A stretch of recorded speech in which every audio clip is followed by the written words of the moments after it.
Well, hello everybody. Welcome to the show today. Very happy to have you here. Hopefully, everyone's having themselves a pretty good weekend. I know it's Father's Day, and hopefully, you've all enjoyed that. Maybe some barbecue, or went out and had some dinner or something with Dad. And hopefully, everything went well.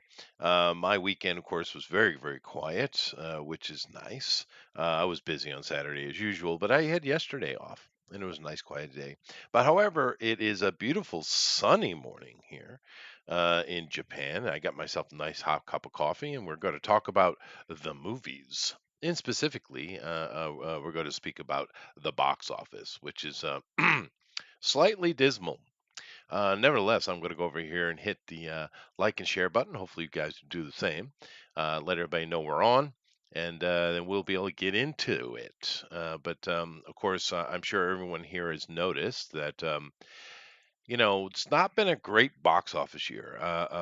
There were a few good movies last year for sure, and of course there'll be a few good movies this year. But there's a lot of money being burned, not only in the cinema but also on these. I guess we still call them TV or streaming services or whatever. I mean, we've seen Amazon itself throw what $1 billion away on Lord of the Rings. Now, I understand that they're the first trillion-dollar company, or at least officially. So I suppose they probably don't care too much. But still, it's a lot of money. And we've seen a lot of money lost in other places too. And it just seems to be this marching trend toward burning. Literally, if you add them all up, it's billions of dollars. But then again, I guess we shouldn't be too surprised because our government has no trouble burning billions of dollars either, do they? You know, what's tax? What are you paying? 40, 50%, depending where you live? Yeah, that's all right. Just take that money and just tuck it all away in other people's pockets. And of course, what are we up to here? $32 trillion of debt? Now, who cares? Doesn't matter anyway, right? I guess burning money and wasting it's just a normal thing these days. It's no big deal. No big deal. I guess the other side of that would be that hey, I kind of would just want to have good movies. You know what I'd rather be doing? I'd rather be sitting here talking about these great movies I saw. Yeah. Or a great comic I read or a great video game. And of course we do. But they're certainly not the AAA stuff, are they?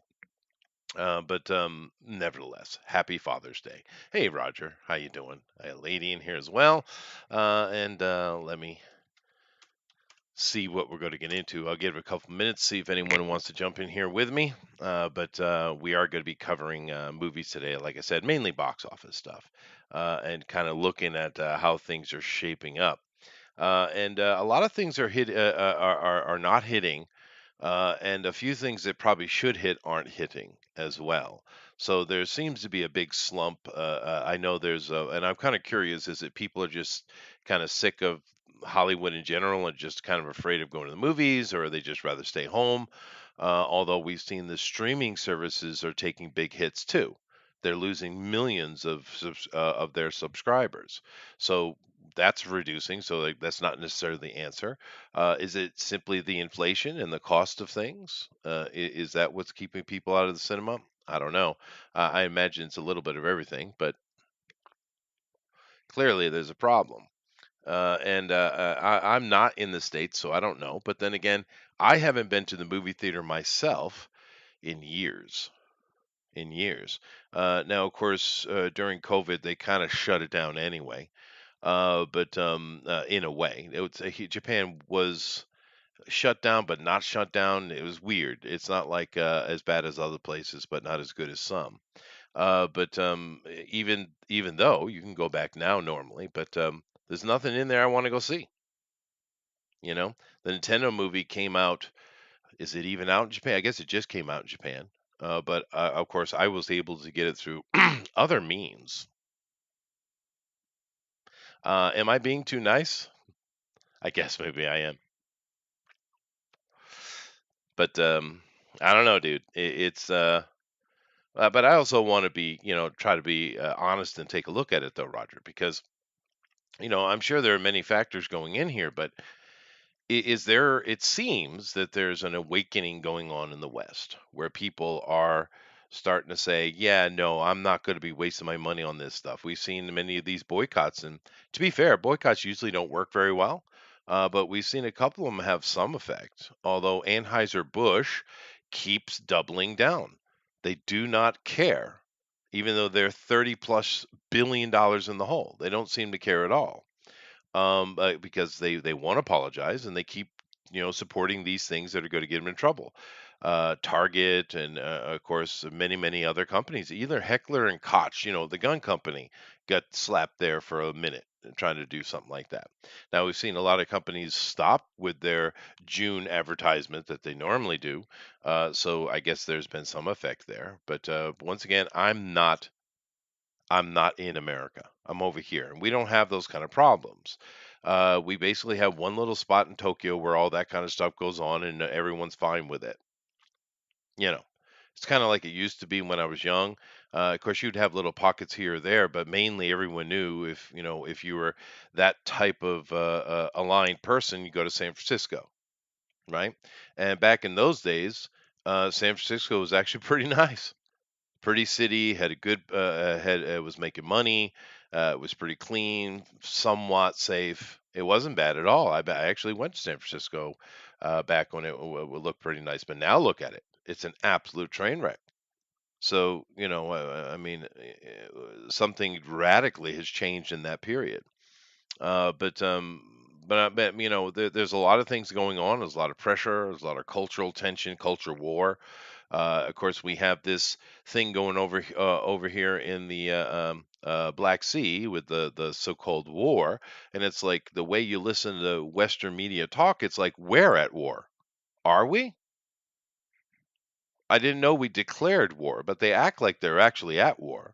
The way they're talking and sounding and the things they're saying. It's like, why is that one important? What about all the other wars in Africa and other places in the world? Same situation. They're civil war type of things, though often instigated by certain parties. But how come we don't talk about those? Why aren't we invested in those? Why is it just this one we're invested in? And why do these news media and politicians keep talking like we're literally at war? Are we? Have I missed something? Did America, Britain, and the EU, did they actually declare war? Has that happened? I mean, was I sleeping? I don't think I have. But the way they're acting and talking, they're certainly at war. And of course, they are. They're sending money, funds, weaponry, personnel. You have American soldiers on the ground, right? So I mean, that's war, right? I mean, you know, I don't know what else you would call it. I suppose we have that in our old side pocket. We got that police action thing. We could pull that out, I suppose. But I'm being too nice. I'm still being told. It looks like the end of big business and want us to submit to buying online. It seems. Maybe.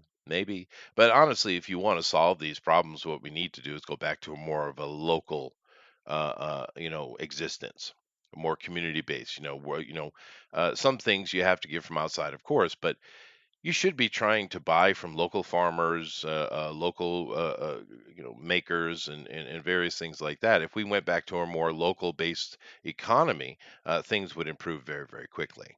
And we need to do that for the most part. If you look at the most successful moments in our history, it's when we're kind of doing that. Some things are coming from outside, but most things are very local. And it makes a very vibrant community and culture in your own area. When you take all that away, which they have done, and you just throw in a big box store, there's no culture, there's no character, there's no community love. It's just a bunch of people floating in space. And I think this experiment, if you want to call it that way, has shown very, very clearly the best way to live is in a local based way. And I kind of, in a pseudo way, do that here. A lot of our food and a lot of our things are coming from local people. Now, it's not everything. There's plenty of stuff that's just made somewhere, China. Well, Japanese don't like buying stuff made in China, but you know what I mean. It's made from elsewhere. But we really want to bring ourselves back to a more local based economy.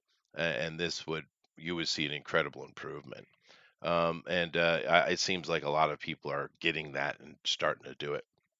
Nevertheless, Roger, what did you do? What did you do for Father's Day? And how about you as well, lady? Did you guys do anything interesting today? My kids are out of the house, so I didn't.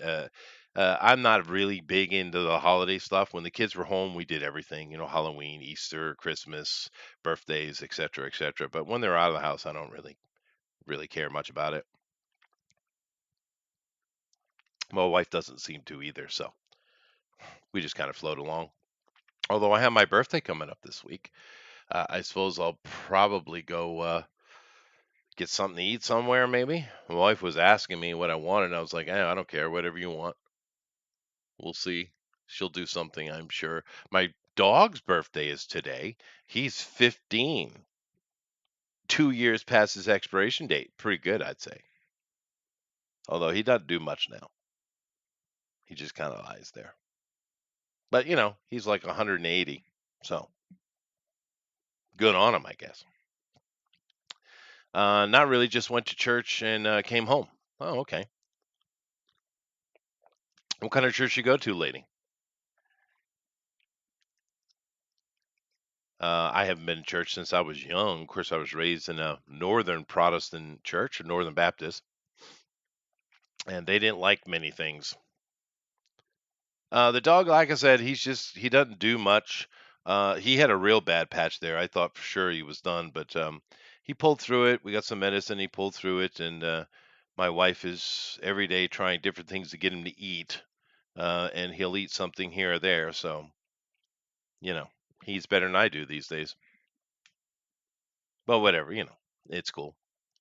It's like I said, it's her first pet. She's never had before, so she's kind of going through that experience. Most of us do when we're young. So, but he's a good pup. I mean, he did a good job. He's a member of the family. Kids learn to interact and take care of something other than themselves, which is kind of the point, you know.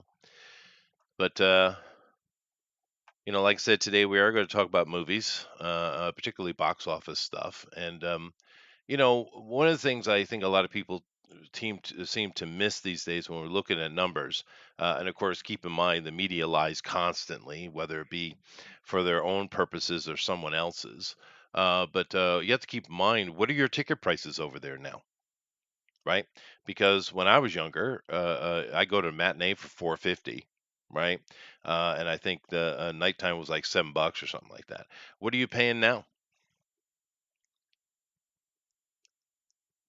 Oh, you went to go see your father and you took him some flowers. That's nice, Roger.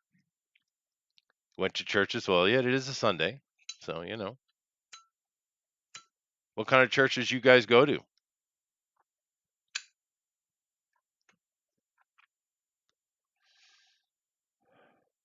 But anyway, I don't have them over here. Actually, there are a couple of them. There's like a Catholic kindergarten. They don't have a church here, but there are some up north.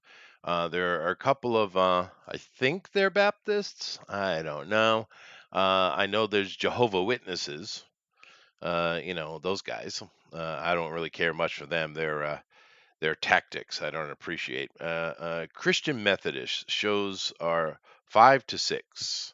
Shows. That's interesting. Shows. Christian Methodist. I don't really know what the difference between all the different Protestant denominations are, to be honest with you. I know I've heard of Methodist before, but what's different from that and a Baptist? Roger says Catholic 5 and 10. I don't know what that means. What are these 5 to 6, 5 and 10? What does that mean? I'm not sure. But I know there are many, many, many Protestant groups. The Catholics, of course, are just pretty much the Catholics. I guess there's a couple of veins of it, but Protestants, there's hundreds. Me neither. You don't know shows are at 5 to 6, and 5 and 10. So is that like 5 a.m.? Oh, price for movies. Oh, whew, okay. Sorry. Shows are 5 to 6. Okay, okay. I'm sorry. 10 bucks. So it's not that much up. It's not that much up. Some places are worse. Yeah. but it certainly affects what the today's blockbuster looks like to the past. Um, the price of the other matinee. Yeah, yeah, and I see it. I see it. So it's not much up at all. That's good. You must live in a cheaper area. I know certain places it's gone up like $20, like, but that's New York, and they've always been kind of stupid. I mean, you spend 20, almost $30 on a cocktail in New York City now. I mean, seriously, what's the point of going out? To have a single drink and stand around and chat with a bunch of awkward people? What's the point?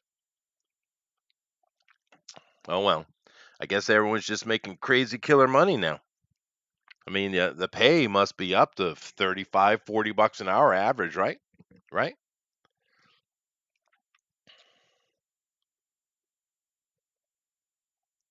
Gee, want me to call my preacher and have him join you? Sure. Yeah, absolutely. Well, it is Father's Day, so I might not be having anyone join me here today. I don't see any messages. Oh, he's running late, so he said he'd be over here in a minute. Okay, good. So we'll just kind of kill time a little bit more. But Where's my thing there? There it is. Okay. But Anyway, like I said, the thing with movies, I'm kind of curious what you guys have seen this year that you enjoyed. Um, the only thing I think I saw that I really liked that Air movie. I thought that was well done. I liked Renfield, but that's just because Nick Cage. Although the Nicholas Holt did a pretty good job, to be fair. Um, the Nintendo Mario movie, it was fine. I mean, it's kids flick, so it's not really the my kind of movie, but it was fine. Fine kid flick though. What else have I seen this movie? Well, we're gonna know because I'm gonna look at the list of everything that's come out this year and see how they did, box office wise. We're gonna look at that later, so I guess I could talk about that. But I can't. Nothing's really sticking in my head that really stood out to me this year. I enjoy the D&D one, but that was because of all the D&D love in it. I mean, the people who wrote that clearly know Dungeons and Dragons very deeply because it's full of so many great little references that the average public wouldn't even notice. So I was shockingly surprised by that one, especially with the advertisement was showing it saying we're so woke. Come look how woke we are, but it really wasn't. So I don't know why they do that. It hurts you. Would it just shut up and let your movie come out? Let's see. The pay hike is great, but the owner is not going to like an employee being paid more than him. Yeah. Well, the thing is, if you look at all of the cost of everything in the West, I would hope that people are making at least $20 an hour now, because I don't know how you get by if you're not making $20 an hour. I mean, come on. Everything's gotten so crazy expensive. I mean, can you guys, do you too, do you own your own houses? I mean, can you even think of buying a house? Because it looks to me like since when I was young, housing prices have either doubled or tripled in many cases. Tripling, I think, is more close to the average.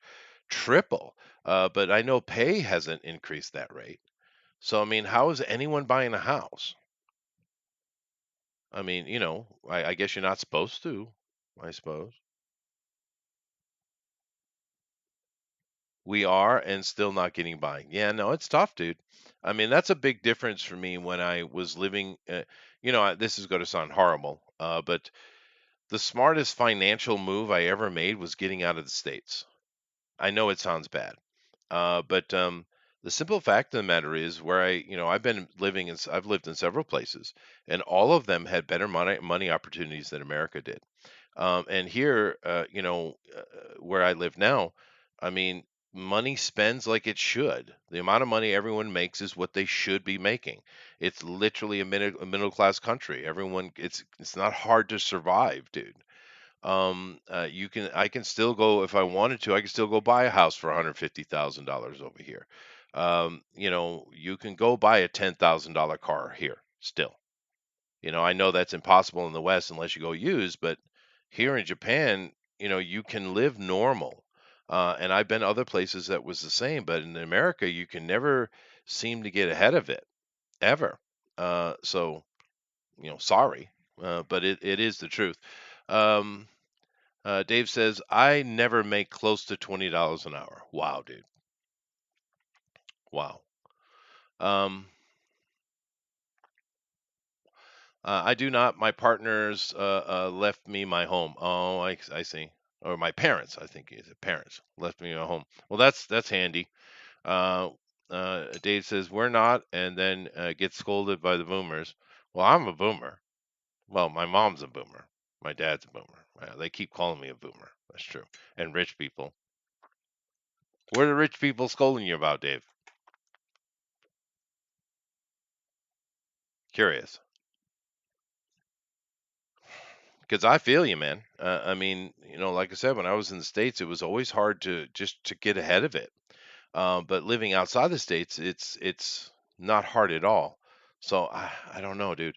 No house. It's now gotten to the point when someone with a credit score of 570 and get a house as a first time buyer and have it with someone with a credit score of 800 will pick up the tab. I don't know what that means. So no bueno. I don't know what that means. Credit score. I have no clue what a credit score. I guess I kind of get it, but I don't know. Credit score. Never seen anything like that. Not buying a house or a car or just being broke. Wow, really? It's kind of like that, huh, Dave? I don't know. I just think the system is badly rigged and broken against you. Like I said, I've experienced both sides of it because in America I was doing all kind of stuff, but I can never get ahead.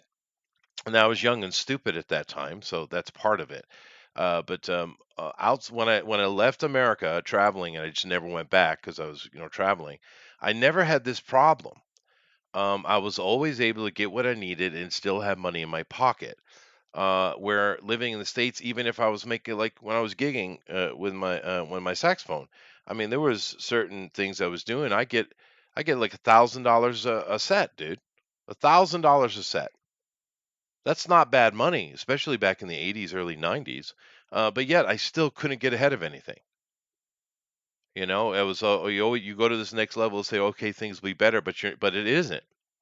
It's just as tight. But yet you leave the states, you go somewhere else, it's completely different, dude. It's completely different. So I don't know what's going on, but and it also has how money spends. Like if you look, just using where I am, right now, it's 140 yen to a dollar, right? And that's pretty high compared to like it used to be like 116 or something like that. But you know, so therefore it makes you think the dollar is much stronger than the yen.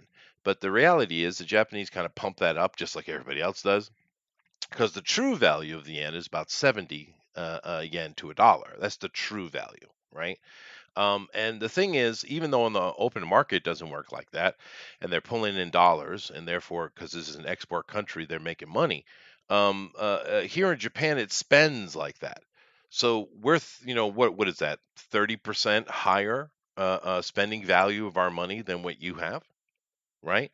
So when I go, and we don't have inflation here like that. I'm still paying like a buck for milk or average things. The only thing that's gone up a little bit is gas, but it's not that bad. It's always been expensive, really. But the average day-to-day life things are cheap, and they haven't increased in the entire time I've been visiting here, and that's nearly 30 years. So it's a flat economy, and some people complain about that because it's not necessarily a growing economy, but it's flat. It doesn't change. There's no inflation. There's no change. I'm still spending the same kind of money I was 30 years ago. I am today. Things don't change, and therefore, as you get older and you make more money, you find better ways to make money. You get more efficient, or you just get a raise from your job. Your life gets better. How nice is that?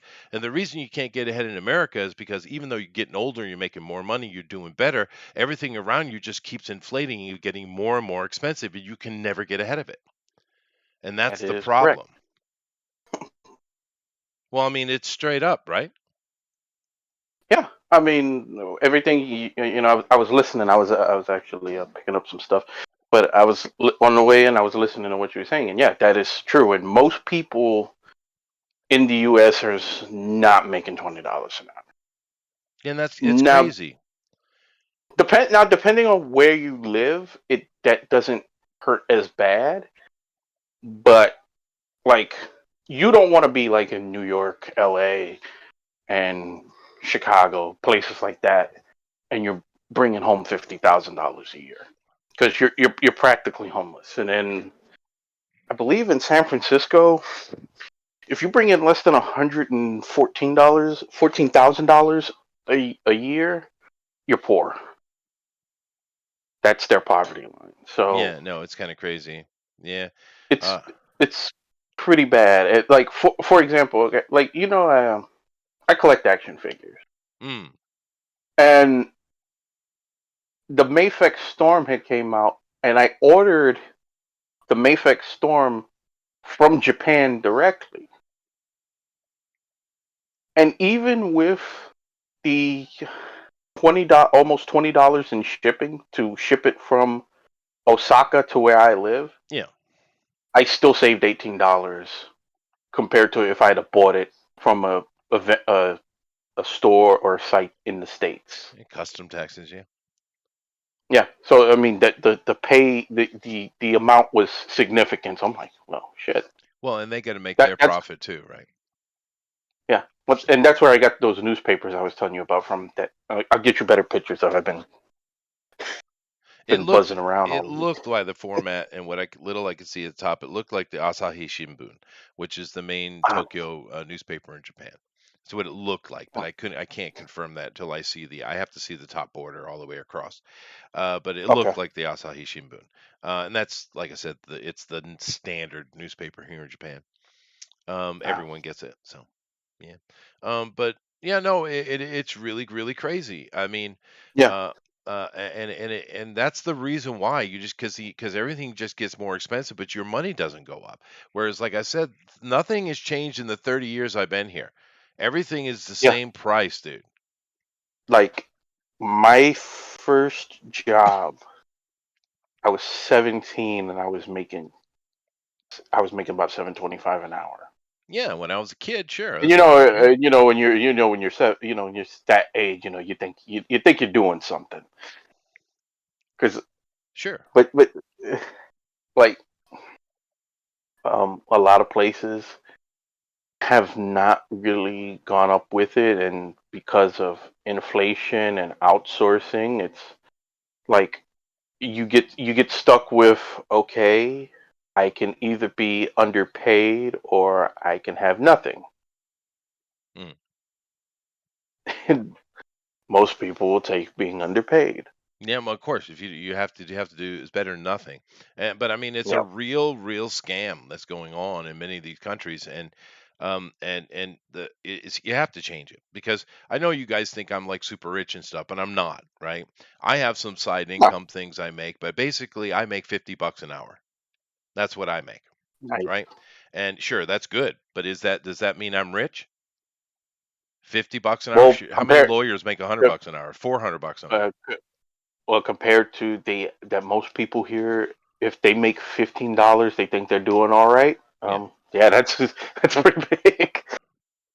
Well, I'm just saying, Like you, yeah, but if you realistically look at it, it's not that yeah, much, right? it's not. It's not.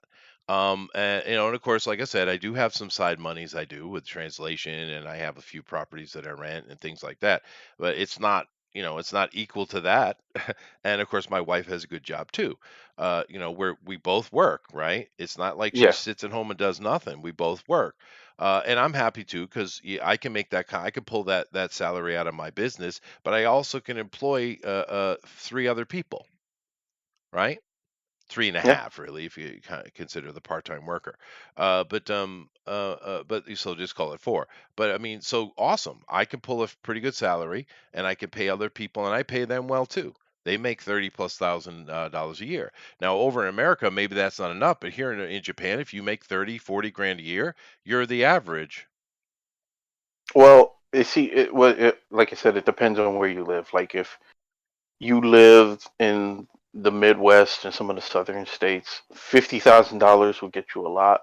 Will get you a lot further than it'll get you somewhere like the coast. Like you're not $50,000 ain't gonna do you no good in fucking New York. It ain't gonna do you no good, Mm-mm. and Yeah. much of California or Miami, or places like that. That's not gonna do shit. No. No, I But know, dude. if you're $50,000 in middle of Ohio or South Carolina, yeah, you can manage some things. Yeah, but see, that was the same when I was a kid, though. So what Yeah, Dave is saying is exactly true. Since the '80s, things have not gone up at all. It's the no, same world, but it, yeah, everything's more expensive. yeah, Yeah. And that's the thing I'm trying to say. Where with my salary comparatively in America, it's not that awesome and it's fine. I'm sure everyone would be happy with it, right? yeah, I haven't even calculated if I put it all together. But I'm just saying everyone would be happy with that. You're not rich, but you're okay, right? You're good, yep, right? But over here in Japan, because we haven't had any increase in cost in I don't know 5 6 decades, right? yep, Where everything's exactly what it was before. My earning power, as I've earned more and more and more money as I've gotten older, has put me in a different bracket. I'm in a different bracket here than I would be if I'm in America. I don't know what I'd be upper middle class, but in America I'd still be middle class with that money, right? yeah, Yeah. But because it's the inflation, dude, it's the everything jacking up, but your salaries aren't jacking up. And you say, why is that? Well, it's because of policies. It's because of all yep, these policies and these politicians get money in their pocket and the various lobbyists so that they can make more and more and more, squeeze more money out of you. Do you realize these companies are squeezing more out of you than they did back when children were still working in the factories? Do you know that you get that?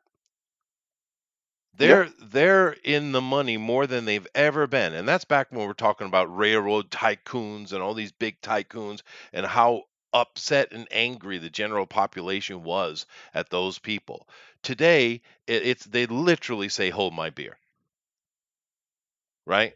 So it's an outrageous financial situation that in America, and it shouldn't be that way. America should be, you're supposed to be the king of the world, right? So live like it. Americans should be striding around as if they own the planet, but they're not. You're underpaid, you're underburdened, you're constantly taxed. You have bills on top of you everywhere. You can't do anything. You can't get out from underneath it. But yet you can go to any one of these other little countries I visited or lived in, and you'd be doing great. So how is mm, that?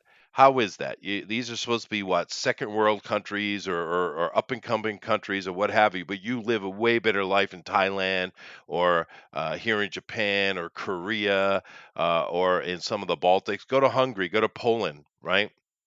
Poland is mm, banging, dude, banging. Now I know that certain places in the South in America are actually doing pretty well, and they're kind of leading the states.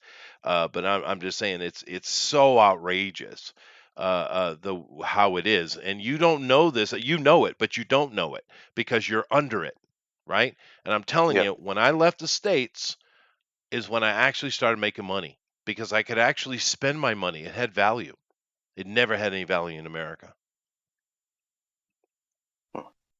So sue me.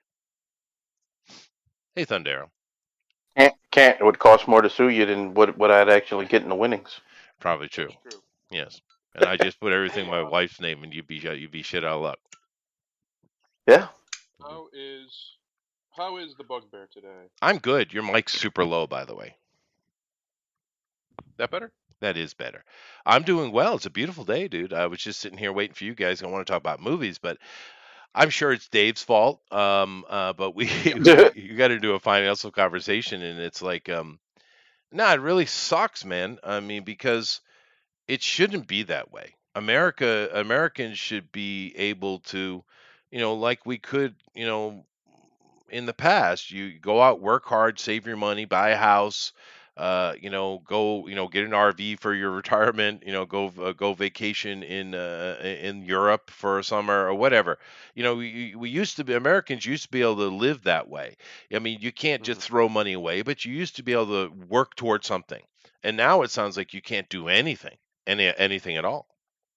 If you yeah, don't make, in all honesty, and in most places in America, not so much where I live because it's a poor area, but if, or in places in the South, it's still not like this, but most of the country, wherever there's people, any of the populated places, if you're not making around or over six figures, Yeah. you're struggling.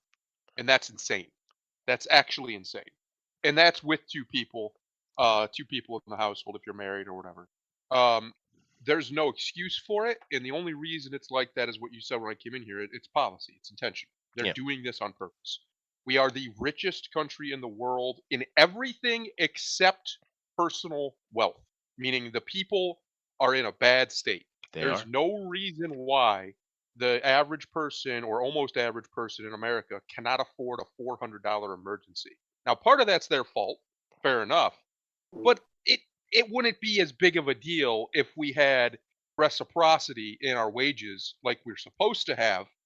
These companies are making outrageous profits off their workers right now, outrageous amounts of money, and they have been for a long time, and yet the average salary is barely ticked up in 40 years. That's insane.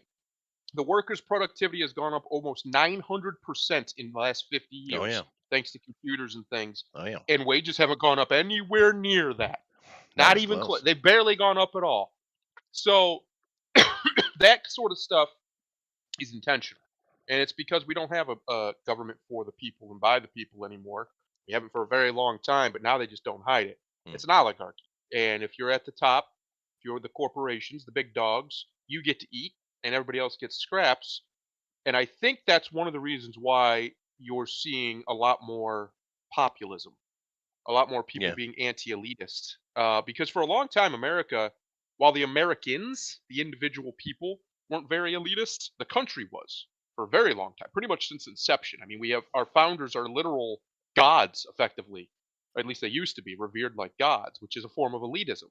Mhm. However, the everyday person didn't have to live that way because, we had a society built on reciprocity at most levels, pretty much all levels. But that's gone now, and that's gone for various reasons. Some of it allegedly was to help. They tried to help, and it backfired. And the rest of it was just greed. But the only way to fix it is we need a government that tells these corporations that's enough. Simple as that. There's a lot of different policies that can do it, but just simple as that. We all know what they're doing. Nobody's under any illusions of why this problem is the way it is. It's simple greed. They can talk around it all they want, Yeah. but there's absolutely no justification for the fact that workers are better, yet their pay is not. That's a form of slavery. That is not It a is. reciprocal employment. When No. you hire somebody, and I've hired people, you're supposed to be effectively and sometimes literally signing a contract. Sure. You will do this work for this pay. And as long as you do it to this standard, that pay will continue or increase if, you're worth more, basically. Well, Um, and also, that's not the way it is anymore. Now, if you go to these companies, they want to pretend like you're a family member, like they're doing you a favor. They're helping you out. No, no, you're not helping me out. It's a job. This ain't a handout.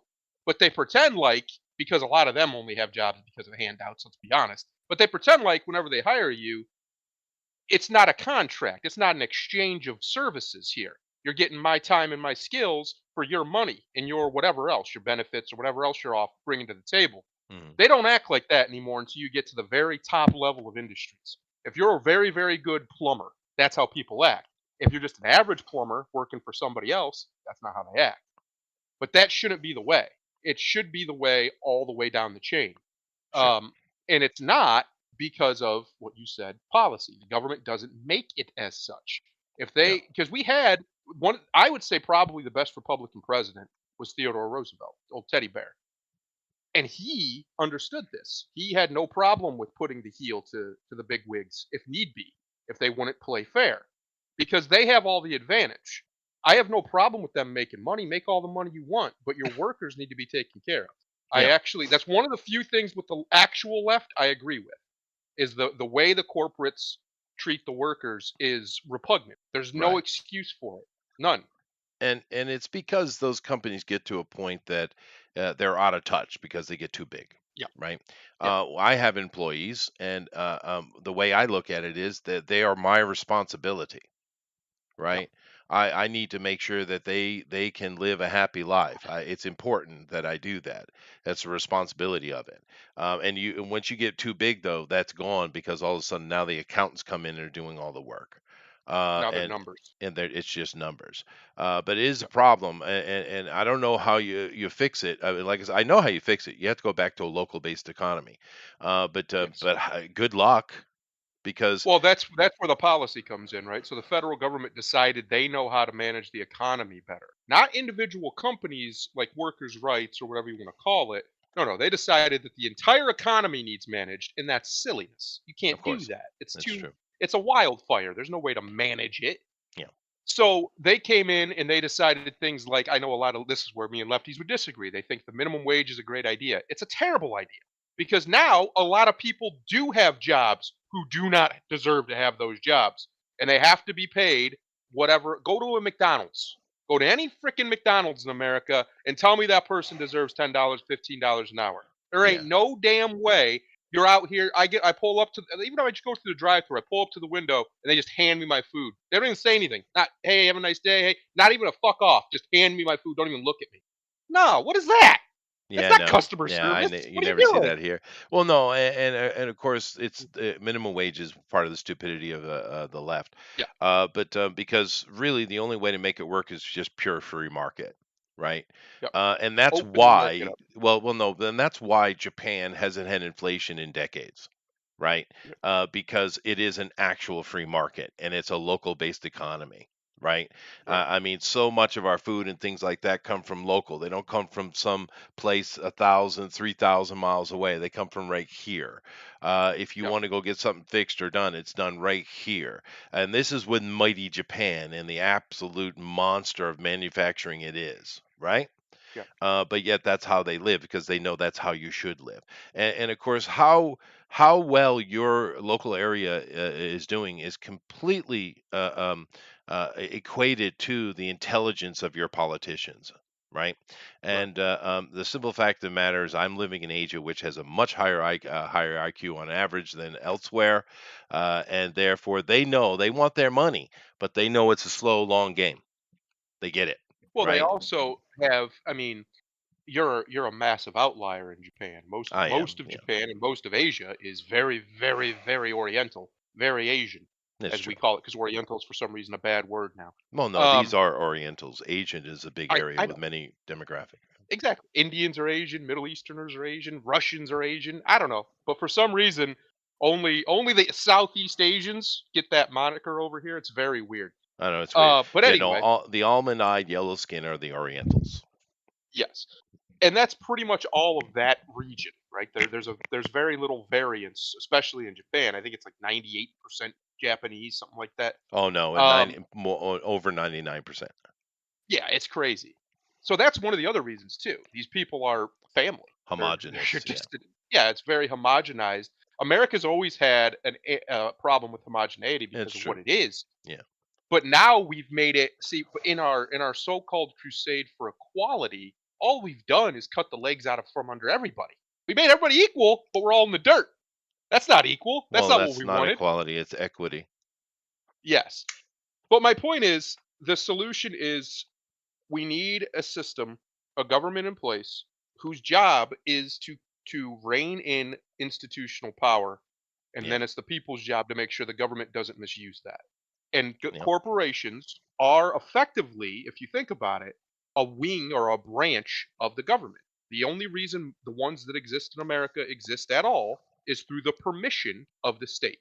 They have to get corporate charters, they have to get licenses, yada yada yada. If the state decides, hey, and that's enough, you're done.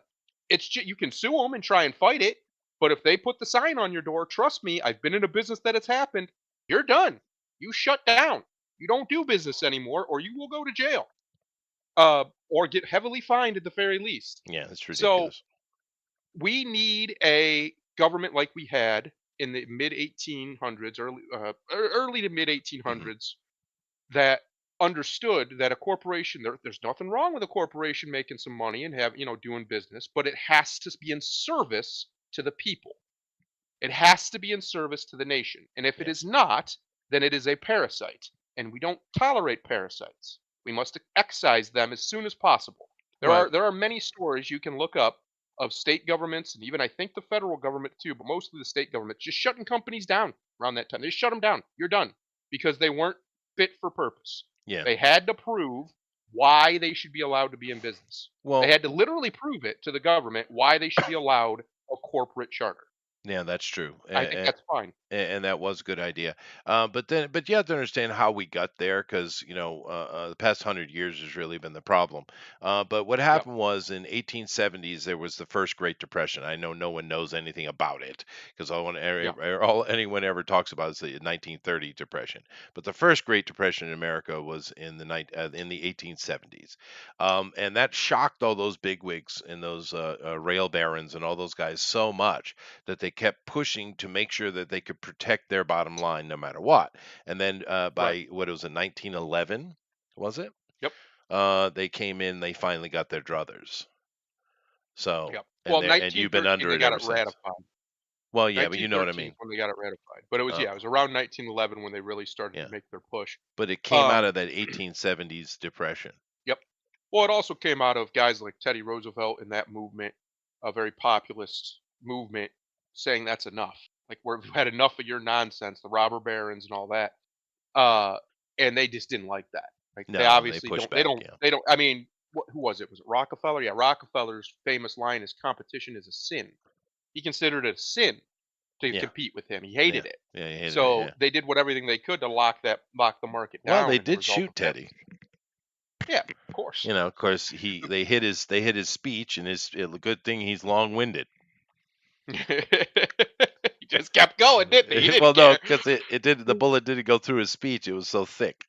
But Yep. they shot it was and it was in his front pocket, so it was a good shot. They aimed right for his heart, and they hit it. It just hit Oh, his man. hit Teddy his speech. Roosevelt was a different breed of cat. That He was a was, bad dude. and he kept That was a talking. bad man. Oh yeah, he just kept going. He didn't care. They shot at me. Yeah, Oh you well. got him. All right, get Keep him out of here. It's like Trump, like, get him out of here, and then continues on for an hour. Right? But that's what we need. I say it a lot. Even our boy Ben agrees with me. He'd vote for a Teddy Roosevelt Republican. We Oh yeah, sure. need a Teddy Roosevelt Republican, someone who understands that there has to be a time when the government steps unfortunately, and shuts these corporations, maybe not necessarily down, but at least stops them from doing the nonsense they're doing. Thank you, Grimlock. I would Sorry. personally be okay with them just getting shut down. I don't like Well, the idea of corporate rights as a concept. I think that's ludicrous. I Only have a people have rights. I have a question for you guys. What are your daily expenses? I mean, and what I mean by Daily? that is, yeah, you know how pedantic I am. Yeah. But I take all of my costs, even when I buy a piece of furniture or something like that, I break it down into a daily cost for me, and I put all that together so I know exactly what I have to earn every day to basically exist, right? Mm. So what would you say because mine is $123 a day. Ooh, let's see. That's about right. That's right. What I aim for. It varies. It varies basically what I'm doing, if I'm in my truck or not. If I'm driving my truck around doing business, because I do a lot of business out of my truck, then it's Yeah. higher because my truck is a gas hog. But if I'm not in my truck, then it's gonna vary. So it's probably somewhere in that ballpark, within $100, Yeah. depending on what I'm doing. And of course, then now you're looking at, in order to pay that expense, you're looking at around 40 some odd $1,000 a year, right? $30,000 to Yep. $40,000 a year just to cover all your costs, every little thing, right? So Yes. anything above Yep. that is gravy. So if you guys are at the same number I'm at, then you need to make around 30 to 40 grand a year to survive. To Right. Yep. survive. And I saw a report that came out some time ago that said the average income in America for a 4-person household was $24,000 a year. Yeah. Because That's insane. How in the hell Yeah. can you sustain that? government Most helps. people It's can't. the only way. Yeah, and They have to get on the dole. they have to get on the dole. Yeah, and that's the thing. The thing I'm talking about, that number I just threw out, let's just say for the average person, $100, right? Because I think that is. Right. I don't think I'm not extravagant, right? I'm No. far from extravagant. But the thing is, that's just your cost. So, and that's not counting fun. Say you want to go take a weekend, you want to go do something, or you have an emergency you have to pay out, or you want to get a new vehicle or something like that. That's beyond that number. That's beyond that number. Yeah. And if you want to put any money in the bank every year, Well, of course, that's way beyond that number.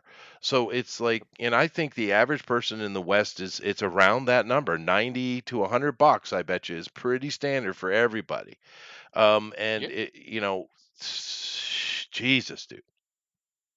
Yeah, no, it's a problem. There's different like what's the word I'm looking for? Like reports and things that would come up with that people have come up with showing probably what the average person should be making if we ever actually got a raise, which under Trump was the first time in a very long time the average worker 4,000. did.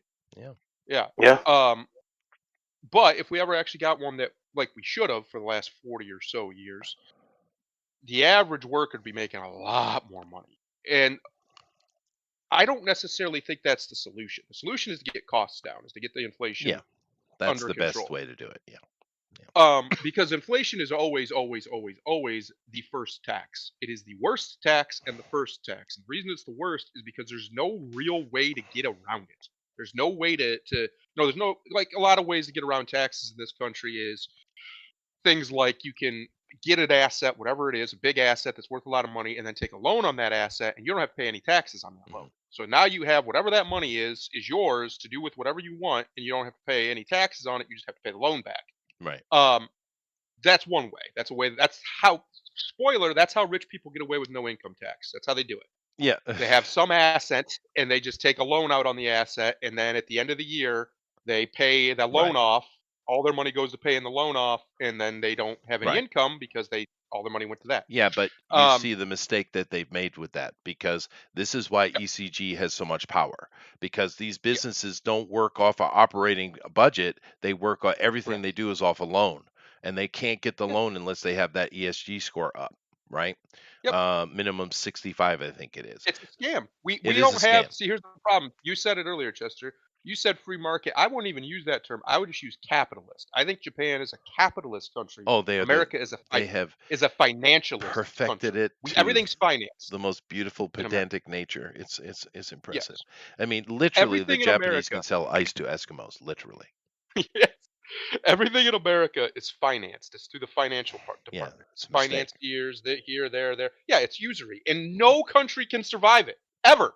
We know this. We've seen it. This is it.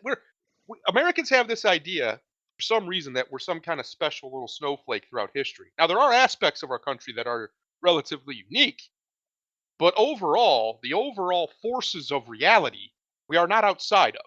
And we know for a fact, historically, what happens when you allow your country to give in to usury. It collapses. It's happened every time eventually if someone doesn't come clean the books.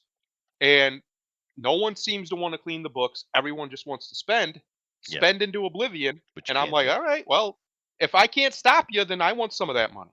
That's I where I'm guess, at. but If everybody else is in the loot phase, I guess I need to get in the loot phase and just start looting because that's well, where we're at. I think that you've I hit got. on a problem here. I'm just curious, Grimlock. Would you like to guess what my debt is? I would say you don't have any. Yeah, zero. Yeah, I have no Yeah, debt. Never that's took a my goal by loan, the end of this year. not once. Don't have any debt, whatever. I'm sure a credit card's got a few $100 or $1,000 on it, but it gets paid off. But I have zero debt, zero. Nice. Yeah. Yep, Well, no, the thing is, here in Japan, that's normal. You know who that's how gets it a should be. loan in Japan? Major corporations that need to build a giant factory. They're the ones that get loan. The average person doesn't get a loan here. You don't when you go buy something here. Like another question, Grimlock and Thundero. Um, uh, uh, what is the cheapest brand new car you can buy in America? The cheapest Oh, Kia, maybe? Yeah, but how much a does it Kia, cost? Brand new, about 20 grand. 20 grand. Yeah, now about 20 grand now. They used to be just a few years ago like 14, but Yeah. now they're probably up to Yeah. 20. I would say that 70% of the cars on the road fall in the $8,000 to $12,000 bracket. Yep. Lucky.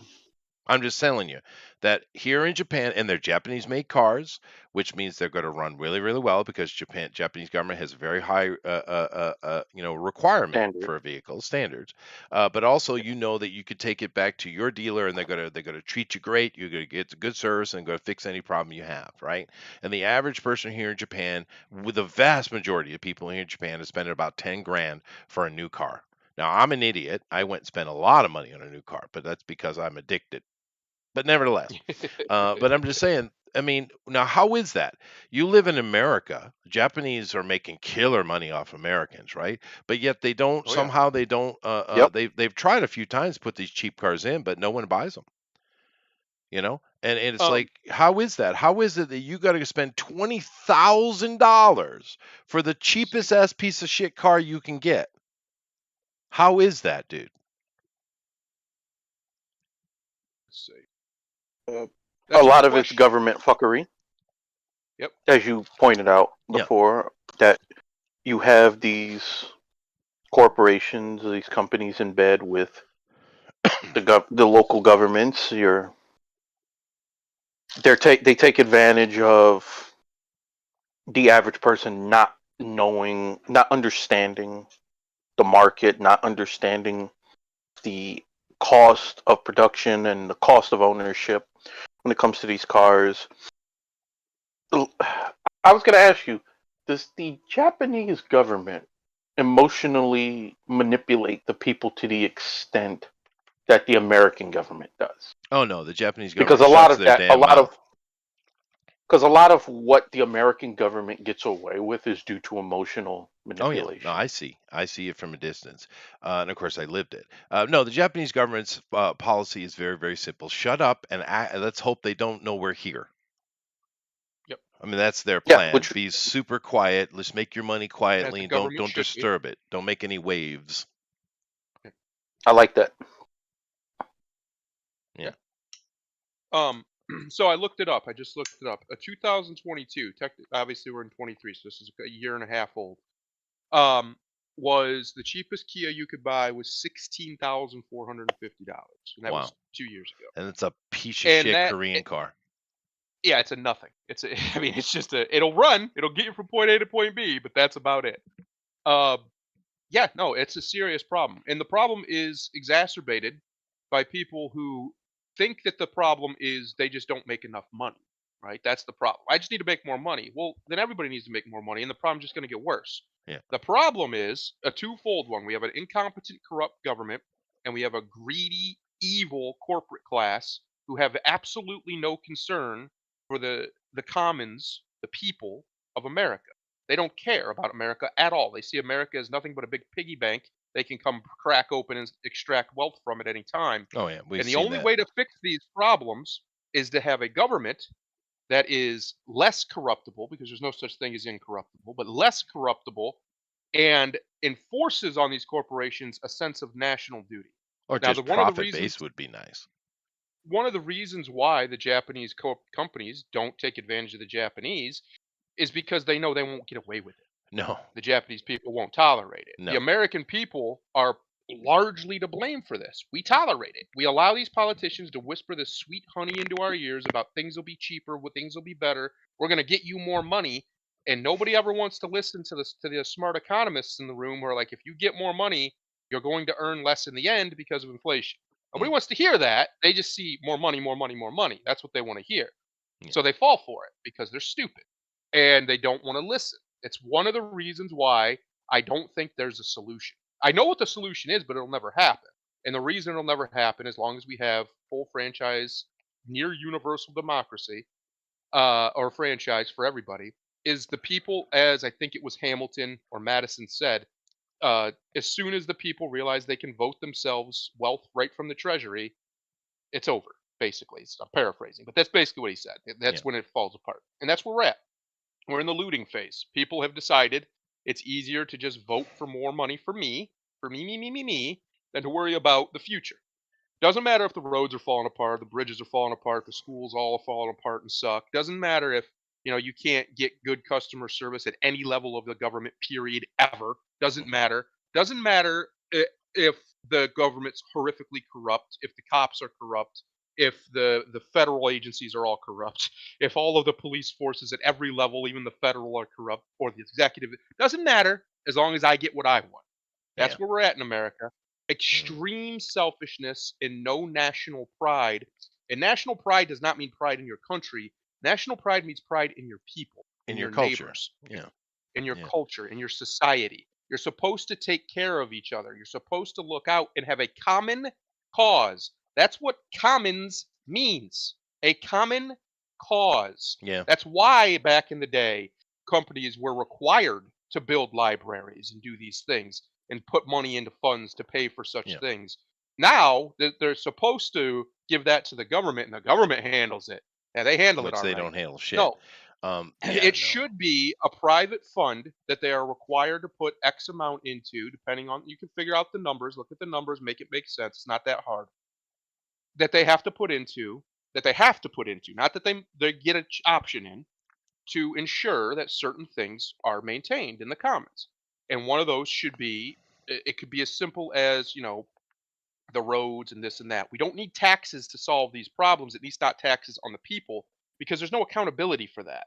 This idea that if we just tax people more, we can build better roads is ridiculous. We're already taxed like hell.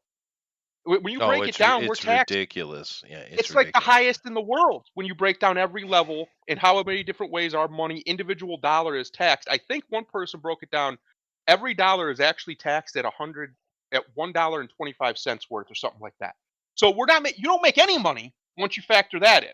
That your money's been taxed and run through the ringer so many times, it's actually effectively worthless by the Oh, time yeah. it gets to you. And you're taxed on top of tax on top of tax. How they get away with that, I don't know. Because how do they keep charging you? I mean, just look at it basically like this. You get an income, they tax that. Then you have a Yep. sales tax. So once again, your income is being taxed again, right? And just in the most simplest look at taxes. And then you die, and then it's taxed again. So the same money is taxed. It is much deeper than this, but it's taxed a Yep. minimum of 3 times. Taxed every time you buy gas, multiple times in Right, some but I'm states. just looking at the most basic structure you can look at. It's much uglier than Yep. that. But I mean, you make your money, that's taxed. Every time you buy something, that's taxed. When you die, that's taxed. So your money And is somehow minimally taxed 3 times.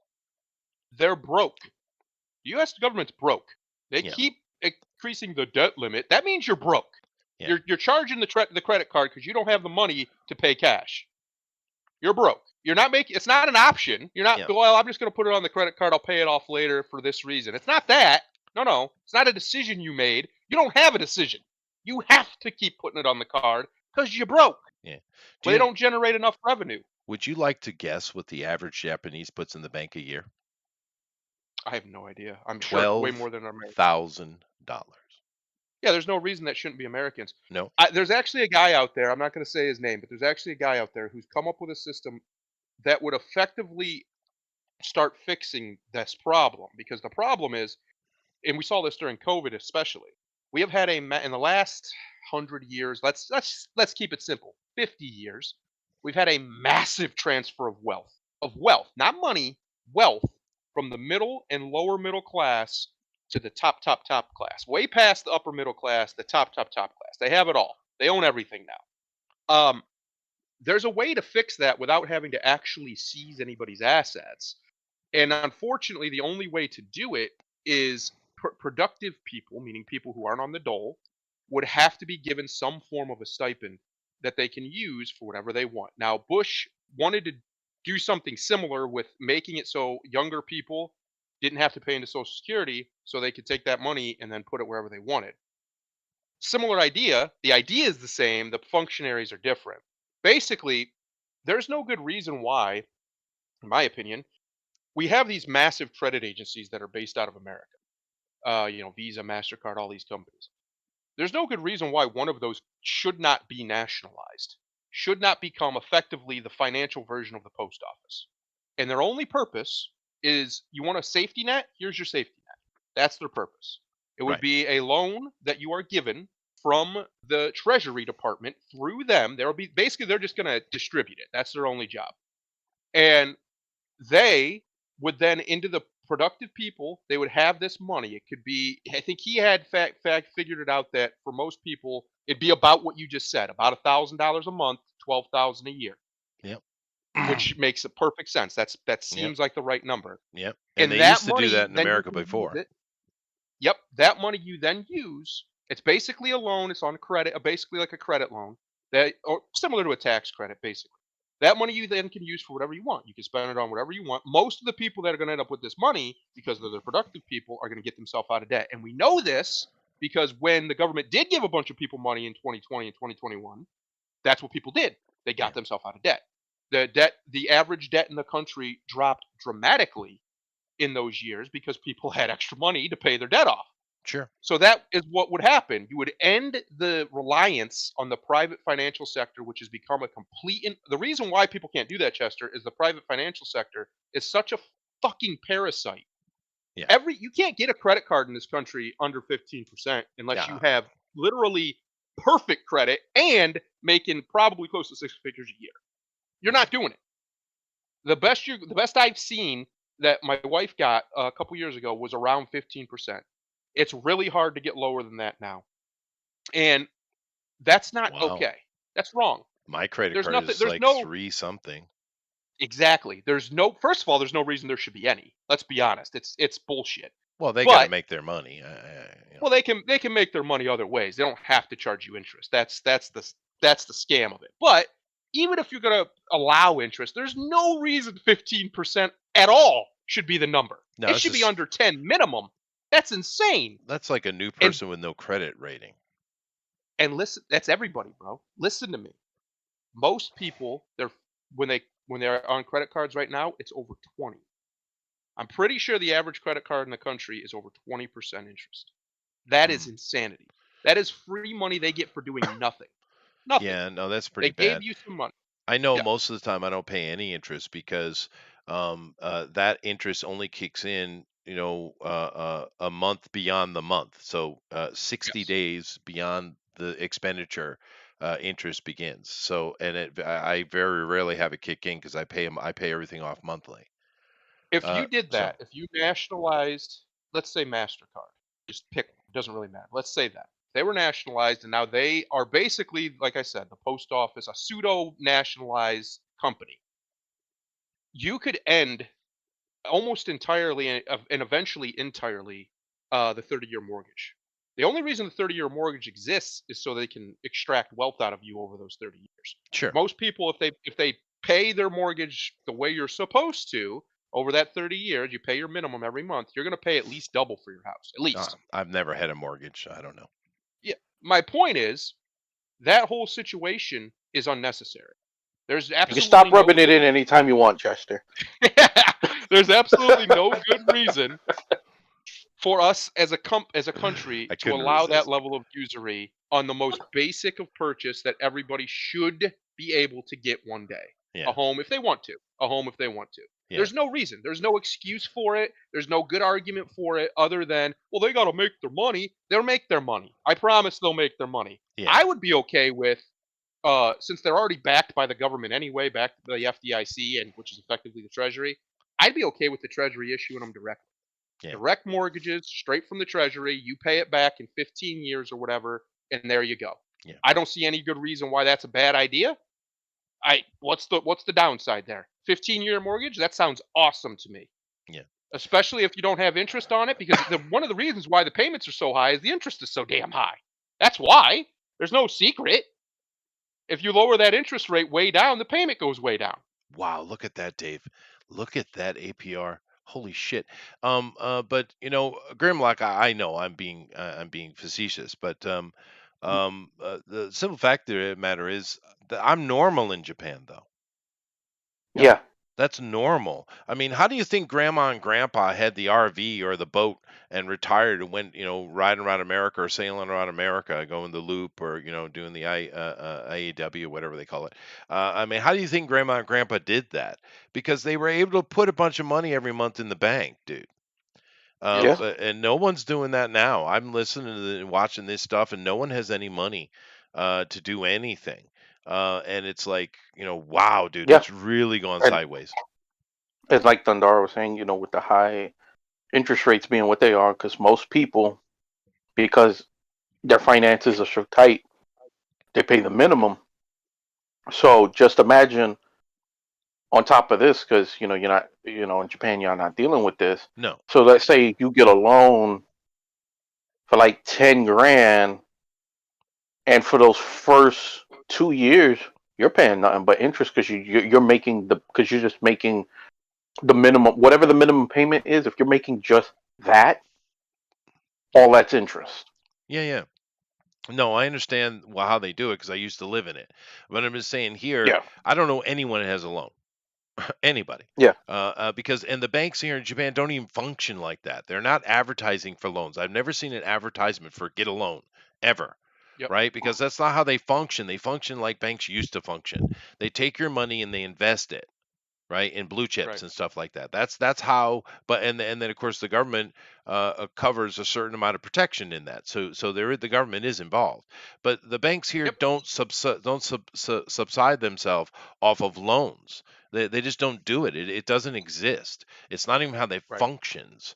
Going to a bank here in Japan is a very different experience. And understand, this is not unique to just Japan. Most countries in the world function like this.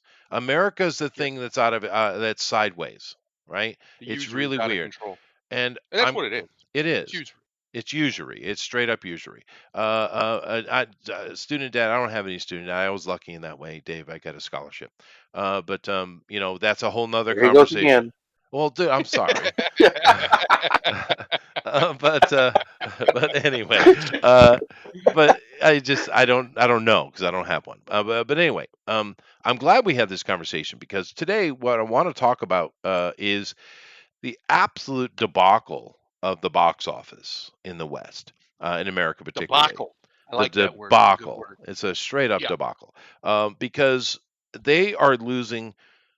If you put it all together, billions of dollars is being wasted by these movie makers, billions of dollars. And then of course you compare that to the absolute billions of dollars that are just being thrown away on all kind of projects in the federal government, not even counting the $100+ billion that's been thrown into Ukraine. And where's that money at? Where's that equipment at? Who's getting that? Keep in mind the majority of that money that America has sent to Ukraine is sent over to pay salaries. Isn't that interesting? Pay the salaries of the military. But yet you look over there, what is the military complaining about right now? Would you guys like to know? What is the Ukrainian army complaining about right now? Probably the same thing I'm complaining about, that I didn't get my Apache fucking helicopter. Well, no, not getting paid. Right? So where are all those billions, tens of billions, 100 billion? We don't even know how much they sent over there. Where did all that money go? Where is it? Right? It's certainly not in those damn mothball tanks they took out of a warehouse and shipped over there and just barely got running and went and got blown up on the field. They're all those tanks are gone, by the way, all of them. I would say it. I'd say it, but I don't want to find that I committed suicide with 6 gunshots to the back of my head. Yeah, but we know what I'm saying. The whole point is the amount of money that's being wasted by the people who so-called have the authority to spend it. It's ridiculous. Now, I understand movie industry is not necessarily connected to, the day-to-day life of an American, but still it applies. Let's take a look at how much money these jackasses are wasting. Yeah, let's take a look. We're going to start out with something a little bit different, but I'm going to get into it. Trust me. And I don't know why that's not showing me any love, but whatever. Let's see here. There it is. Okay. Go ahead, dude. Which dude? Well, either dude. His mic is pooping out on him, I guess. You go ahead and read it, Grimlock.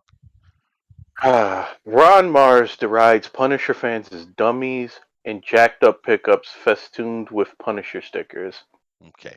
Fuck off, Ron. Well, yeah, but now I want to take a mention of this because we know Punisher's dead. He's been gotten rid of because not only is he a man, he's a white man, he's a white heterosexual man, and he has guns.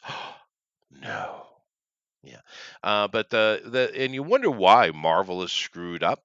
And you listen to this guy talk, he has zero respect for any fan. He has zero respect for any kind of character. And he thinks that the Punisher is just a vile, evil thing. And not understanding that anybody who's read Punisher understands very clearly Punisher is the spirit of vengeance. Wink, wink. Yeah. You know what? You know what's pathetic about people like him and Jerry Conway and Mhm. Tony Isabella, all of these white males. I'm not calling you men because you don't deserve that. But all you these white males who made a lot of them made their money off of this character, and now because it's in vogue to shit on your and it's weird that the entertainment industry does this. There's no other industry that I've seen that has made a strategy of actively pissing off the people they depend on money from. You wouldn't. Most people, if they got a job, they don't go into their boss and tell them what part of their ass they can kiss and still expect to be paid on Friday. Right. But Right. these fucking idiots have over the last, well, some of them have been even longer because they was assholes before Twitter, and Ron Mars is definitely one of those where they want to take this stance, and I know some of this is performative so they don't end up on the blacklist, because we all know that there are these blacklists if you Sure. don't Not this guy walk a though, but I certain get your point. ideological line. This one's a true I'm believer. pretty sure. I'm pretty sure he is, but he's a fucking idiot. He is. Because the people you're virtue signaling for they don't give a fuck about you. You're an No, old ass white dude they who's don't. Yeah, a lot closer to the grave than being useful to them for that much longer. that's right. You No, it's true. you can say all that stupid fucking nonsense if you want to, but I guarantee you're in New York and a nigga robs you. You wish you had a gun. Hmm. Virtue signal ain't gonna get you your iPhone back. It's true. And Mike Barron pushed back. Of course, Mike Barron, pushed back on. God bless Mike. God bless him. Pushed back on this guy, and he thought he was being quippy, but he completely missed the point that Mike was trying to make. But of course, what this is the same as Judge Dredd or anything like that. It's the simple fact that we all know the system's broken. We know that evil gets away with it all the time because they work the system, and the Punisher is justice beyond corruption. Is what it is. Yeah. You cannot escape it. You are going to pay for it, because the simple fact of the matter is some people just need to die. And that's what But see, Punisher's all about. He's more than a good that's the guy. He's an angel, you dumbass. but that's the other thing. We also understand he's not necessarily the good guy. In many cases, he's not. But he is the good guy, though. He- He's the ultimate good guy. well, he's not in the traditional sense, is what I'm saying. Like, He's not a hero, but he is a good. yeah, if you look at we talk about the traditional, you would say, pantheon of heroes. They're you know you know their morals, being of a more righteous mind. Mhm. Frank is, you know what? Fuck it. Fuck around. You done fucked around, and now you're about to find out. That's He's right. the walking Fuck around and definition find of fuck out. around and find out. He's going to Yep. deal And with it. And the thing that's he's interesting with that is, who is Punisher's biggest enemy? Anybody? Would you like to tell me who his biggest enemy is? Because people who are his, who are the antagonists just die. But who is his actual enemy? Do you know? the government. No. And Marvel used to understand this so clearly. They used to understand this. His biggest enemy is Captain America. Captain America cannot stand him, right? Because Yeah. what is Captain America? Captain America represents order, right? Yeah. Order and the rule of law. That's what Captain America represents. What Frank is saying, the rule of law doesn't work. I am justice. I am bringing justice to people. What are you doing, Captain? You're sitting there supporting a government that doesn't allow justice. I'm giving people actual justice. And if you read the Punisher comics, his biggest adversary is Captain America. And it's perfect because Yep. it shows you the difference between their thinking, and it shows you that the old Marvel, clearly understood what their characters were, right? Yep. Yeah. I would say because the term hero has been largely, thanks to comic books, muddied what it means. classical version of a hero is just a brave person who does things. Basically, they're the ones who go out and do the things. They're not always good, and often, especially in Greek literature, they were not anywhere near good. But they go get shit done, like Frank does. I don't think Frank's a good man. I think Frank understands he's not a good man. He's a bastard. We used to understand in our society what that means to be a bastard man. Not just the literal definition, but somebody who isn't a good person necessarily on their own, but they know that. Frank's aware of who he is, and he understands that he is out for blood against people who are worse.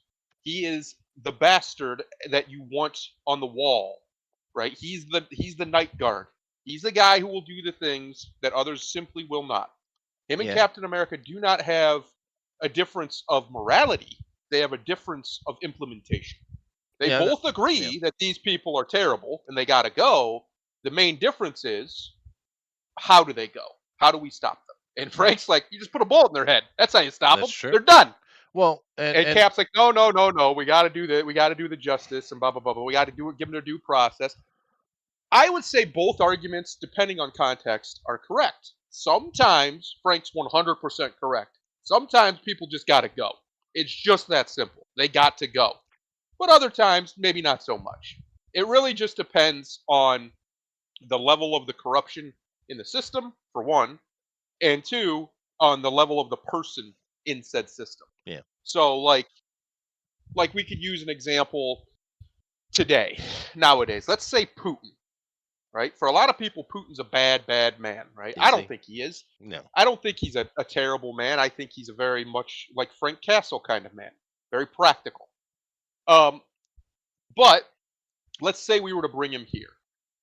Now, if Frank decided that Putin needed to go, Frank would just do what needed to be done and get it done with a bullet or whatever he needed to do to get near him. Cap would also want to get him got, right? But he would want to arrest him. No, that's the difference. Frank's right Yeah. though. Yeah, and I disagree. He's an angel. He's an angel. He is. I don't think he's a good man. I You think know, he he could is. be an angel of death. That's fine. He is an angel. I think he's perfectly fine with acknowledging that he's not a good man in the traditional sense. But that doesn't mean he's not doing good.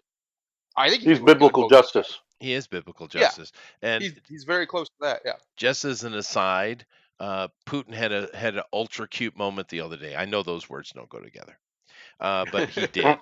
He had an ultra cute moment the other day, and I thought it was hilarious. They were having they had Russia Day, right? It's just one of their celebrations, and they were somewhere over on the Baltic coast, and they were having a ceremony. I think for a new ship or something like that. They're having a ceremony, and he was up there, and they were kind of just looking at the history of Russia, and they were doing it through music. And of course, in there you have the old Soviet anthem, and of course you have the new anthem, which is great. The new one's great. The old one's pretty cool too. But nevertheless, these anthems are playing, and there's this lady just chatting his ear off next to him, and he just kind of with a nice polite soft smile, put his finger up to his mouth, shh, and then enjoyed the music because she was talking through national anthems, which is disrespectful.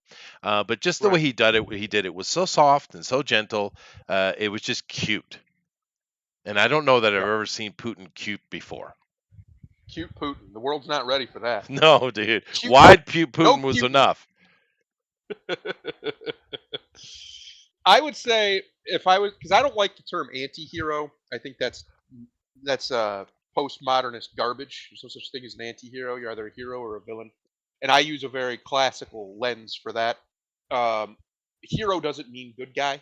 Doesn't mean or good person. It could mean good guy in the story, the protagonist, but it doesn't mean a good person. Not At least not in the necessarily, classical sense. No. So like the devil is the hero in Milton's work in Paradise Lost. Like he's the protagonist of that story.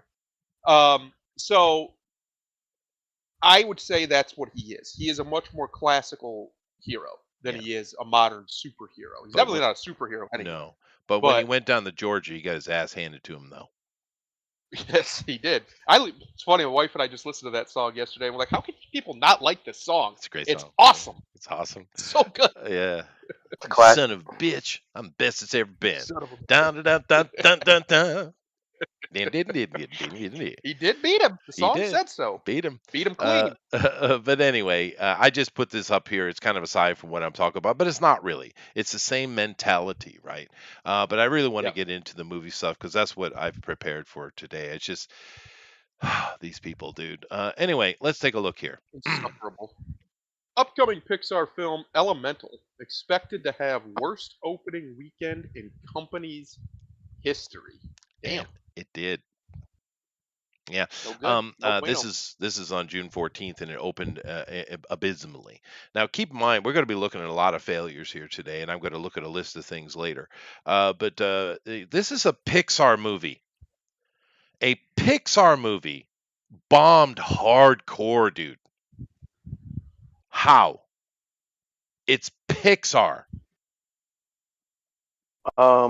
Because people are getting tired of Disney shit, And this is shit. and it's to the point where even also, I think they massively overplayed their hand with the streaming service. Yep. To where, and I think I've said this before, where it's like, okay, that doesn't matter now. Like before, like in the old days, if something came out, you didn't want to miss it. You didn't want to miss out, whether it was a TV show, it was a movie, something. If something was coming out, you would set that date in your head, and you would be like, "Oh, I gotta go see this when it comes out." You know, the new Star Wars, the new Disney, whatever. Yeah. Now it's like, okay, I got I got Disney Plus. Why am I gonna spend what $10, $15 for a ticket for one person? And you know, if you got a family of four, that's $60 right off the bat, Mm-hmm. or whatever. And then for popcorn or whatever the fuck, and to watch a mediocre movie, that'd be like, oh, that'll be on Disney Plus in 2 months. I Right. don't care. But keep in mind also, Disney Plus has lost millions of subscribers. Millions. Yes. Right? So even that has to be factored into the fact that people are just not Well, interested. But I mean, keep in mind, Pixar well, was a big part of that, money. a big part of that was India, though. To be fair, that big loss was India because Disney had some deal with a sports company that streamed cricket through their service. Mhm. And whenever that deal expired, all the Indians are like, no cricket, peace. Yeah, no, fair enough. And Moody over there in India, people don't talk about India, and I'm not going to get into a big Yeah. thing about it. But Moody is one of the greatest leaders of modern times. What he's managed to Mm. accomplish in India, he's taken a third world country and just ripped it into the modern world. The amount of electricity he's got throughout that country, the amount of improvements, monetary gains. That guy is, and no one talks about him, but that guy is straight up a really good leader, because you know what he does? He makes money and improvements for his people.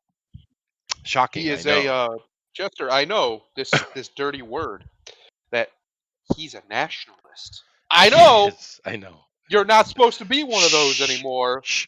but he actually seems to care about his nation's future. That's crazy. Yeah. What a relic know, it's this crazy. man is. You know, And he's actually doing fantastic work. And he's you're doing even underselling fantastic. it. I am underselling This it. this is like I'm gonna make this comparison, and lefties would love to hear it, but it's true. This is Hitlerian in his early years. How he turned the German economy around. This is better than that. He is doing things over there that are there's no word. We don't have a comparison. Yeah. In all honesty, it's so unbelievable to watch India come up.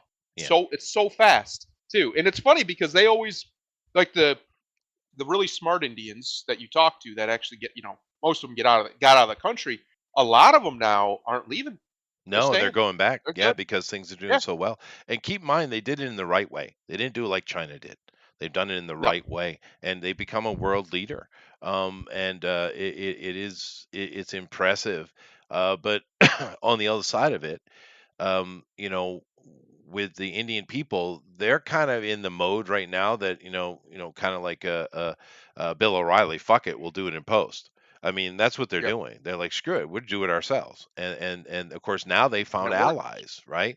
And The it works. tentative thing with China is, it is tentative, but Russia and India have always gotten along really well. This is something people don't know. They've always gotten Very along tight. really well because it's something about India is a closer ally to Russia than they are to us by far. Oh, by far, By by far. far. And of course, India has taken a leading role in that. And the thing that people don't understand about Russia, and of course, it's in prominent because it's in the news. The thing you don't understand about Russia is Russians are not racist. No. They don't They're care. not, because their population is more diverse than most any other country on the planet, except for America. Yep. But America's a unique situation. But they're incredibly diverse. They're not racist. They never approach anything from a race point of view, right?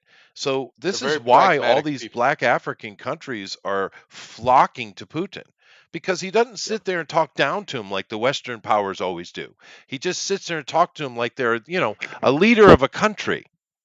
Not even so much. It's not even down to them, Chester. It's like they're children. Yes, That's how the they way they're talk to them. treated. But Putin doesn't. I'm insulted watching. I'm like, ugh. Somebody, don't It's talk. Don't anybody disgusting ever the talk way to the me like Europeans. that. You're gonna get throat punched. Get out of here. What are you Exactly. doing? And what does Putin do? He sits down and talks to them like they're leaders of countries normally, Yes. just normal Yep. conversations. And they're like, finally, Yeah. right? It's interesting to watch India come up, especially because Yeah. they have proven they don't need anyone. That No. that should terrify the world hegemony because China does need us. They can talk big game and all they want. No, China's If America different. Yeah. cuts the tap off, they're done, and they know it. Everybody Yeah. knows it. The only reason they exist the way they do is because they've extracted at behest of our government Mhm. so much wealth from this country. Mhm. If that And gets shut off, they're done. India doesn't have that problem. The only people India are somewhat relying on in some way, in very small way, is Russia. That's why there's such a close bond there. yeah, but they But also get India along doesn't have this though. problem. They just Yeah, kind and of they get get along along. very Yeah. well. Um, I think it's interesting because I've said for years if we China as the world producer, that's probably going away simply because the world doesn't trust China for good reason. yeah. And the Chinese obviously aren't going to be happy about that, and that's when they'll become even more militaristic. But I think the solution to the world's problems is if you're not going to make it South America, which would be the smart play for America, but for the rest of the world Oh, would be they've India. lost that. Yeah. Yeah, move the world's production basket. If you're not going to bring it back to the West, where I would like it, bring it to India because they have a massive population like China. Mhm. They have the climate similar to a lot of where the Chinese production places are in a very warm, moderate climate. And at least in some parts of India, they have that. So the climate's not as big of a deal. You're not going to have big freeze outs and stuff where production just gets shut down. And you've already There's a bought a lot of bunch of it there to begin with. It's already a bunch there. It's got a better location, honestly, than Right. China. It's centralized.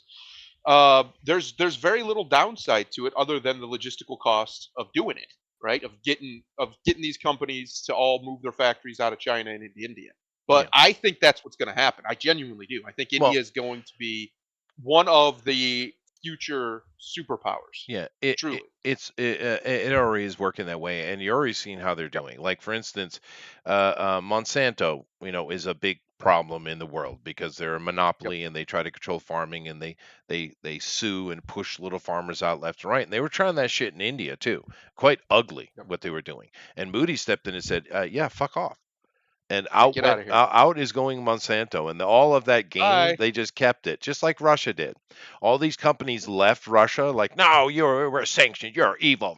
They left, and it's like, okay, well, your building's still there, your employees are still there, the Yes. supply chain in our Thanks. country's still there. So what? You know what? Well, let's see. What's the name of your company? McDonald's. Let's change it. Let's call it McDuck. Yeah. Or Starbucks Fuck is you. now Star Coffee. So go I love it. away. Now we keep all of it. And that's what they did. I love Right. it. Yeah. I love it. That's how government should be, by the way. That's what I'm Yeah. advocating for, is a government that isn't owned by corporations, that in fact knows its role is to tell corporations to kick rocks when they're out of line. That's right. And that's what he's been doing in India. He's done it to more than just Monsanto. There's been a lot of A companies lot of that them have been booted, booted. and that's good. Uh, They yeah. need to be booted. They've been using India, especially South India, as a lab rat Mhm. for a very long time for different things, literally for some drugs. And that's just, I mean, it's just evil. There's no other It is. word for it. And It's just evil. And I'm glad that India has a strong enough leader to just be like, nah, see yeah. ya. Get Well, and so does the Russia, right? bricks. And Yep. 10 points for Dave. Cutin. That's good. I like it. But here's the difference, though, because when you look at the BRICS nations, the big three, of course, are India, Russia, and China. But what's the difference between China and India and Russia? Well, it's very, very simple. And why are the other two sustainable and China's not? Russia and India are all about self-sufficiency from the beginning. They're trying to be self-sufficient. They don't want to rely on anyone, and that's what any government in the world should be doing. Right? China is completely reliant on foreigners, but it's also Yes. different in this regard. Right? You see, in Russia and in India, the corruption is universal, right? So with Yep. that, and I know that doesn't sound good, but it is good. Meaning the corruption is top down. So if you have some little county out in the boonies, their corruption is controlled by the governmental center, say Moscow corruption, and they can't get out of line of what the corruption is allowed. Right. Now, I understand Mm. that sounds bad, but what it does is it creates a uniformity. India Yep. is the same way. In China, however, the Xi Jinping, big poo, the big guy, he has no control of these little barons around all over China. They have no control Right. whatsoever. And what they'll do, I'll give you a stupid example. It just happened this year, down in Hunan province, right? They, of course, like everybody else, got hit by the COVID stuff, and they were having government was having financial problems because there were a lot. It's just like the old feudal system is the way it's working now in China. They are required to gather a certain amount of taxes and send that to the government, but they also need money to operate themselves. So here's their big Mm. genius idea: we need to increase traffic tickets and other kind of marketing tickets and we need more fines. So what they did was it's the season to harvest wheat, right? So you have all these harvesters that are put on the back of a truck. They fit perfectly, and they have to be under 50 tons, and it's exactly measured out to be that. And they travel all over the country back and forth doing these harvesting. Well, they're coming into Hunan to do the harvesting, but they're like, "Oh, you're 51.2 tons. You're over. Here's your ticket." Right. And of course, what they did was just put the thumb on the scale, literally, right? Because they want to make money. So what do you have? You have literally mile after mile of harvesters sitting on the road. Would you like to guess how many days they sat there? Too long. A week. And most of them just turned around and went home. What does that mean? That means the entire wheat harvest of the Hunan province got rained upon and rotted out. All of it. Right? Yep. This is why China's an ultimate failure, because these little warlords, these little barons that live in their various areas are doing all kind of weird shit. There's no consistency. They're completely corrupt, but they're corrupt at the local level. Whereas Russia and Right. India is corrupt, and even America to that point is corrupt at the national level, and therefore you know what to expect as a citizen. It's not going to change on you. Right. Right. And this is why China is an ultimate failure and India and Russia are coming up. It's that simple. Yep. And it's funny because uh, I say this all the time in here, and it's true. The West, especially, but really all the world, but definitely the West, was founded by brigands and pirates and Hmm. robbers and things. And basically, the rules that we came up with a society was it's easier for us to exchange than it is to just come kill you and take it. Uh, it's interesting that we're starting to see these other countries kind of figure this out in a way that is different than the way we figured it out. So one of the reasons why we've always had, we were talking about earlier with Japan, they have what I would say is a reciprocal capitalism. They have a capitalism designed to not be predatory, right? At least not on its face No. anyway. whereas America's is not at all. There's not reciprocity is not in the cards from the top down. Uh, that came, but that idea comes from having a civilization long enough that is not, that does not have that reciprocity built into its system because it has top down corruption like you're talking about. Eventually, what happens though is even the top has to either do one of two things. They have to become completely totalitarian and keep everything under its thumb, basically like China tries.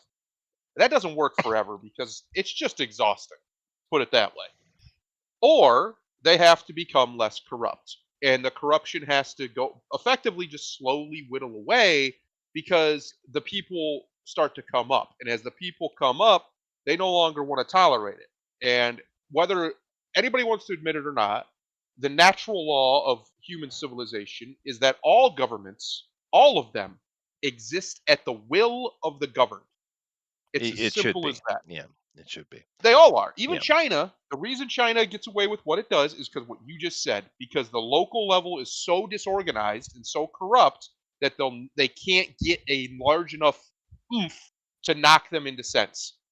No. That's why it stays that way, which is probably why he doesn't really get involved. He That's understands exactly that this why. helps. Yeah, yeah. Yeah, That's this helps exactly keep them from being able to organize with their neighbors and whatever and do something about it. But as I was saying, as the people start to come up, which is why the Chinese really try to hamp that down, make sure there's no upward mobility or very little.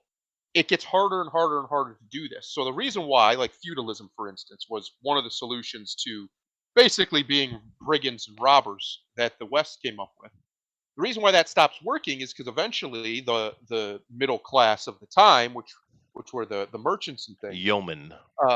yeah, they start to get enough money they can actually do things. They can actually influence stuff besides just their own lives.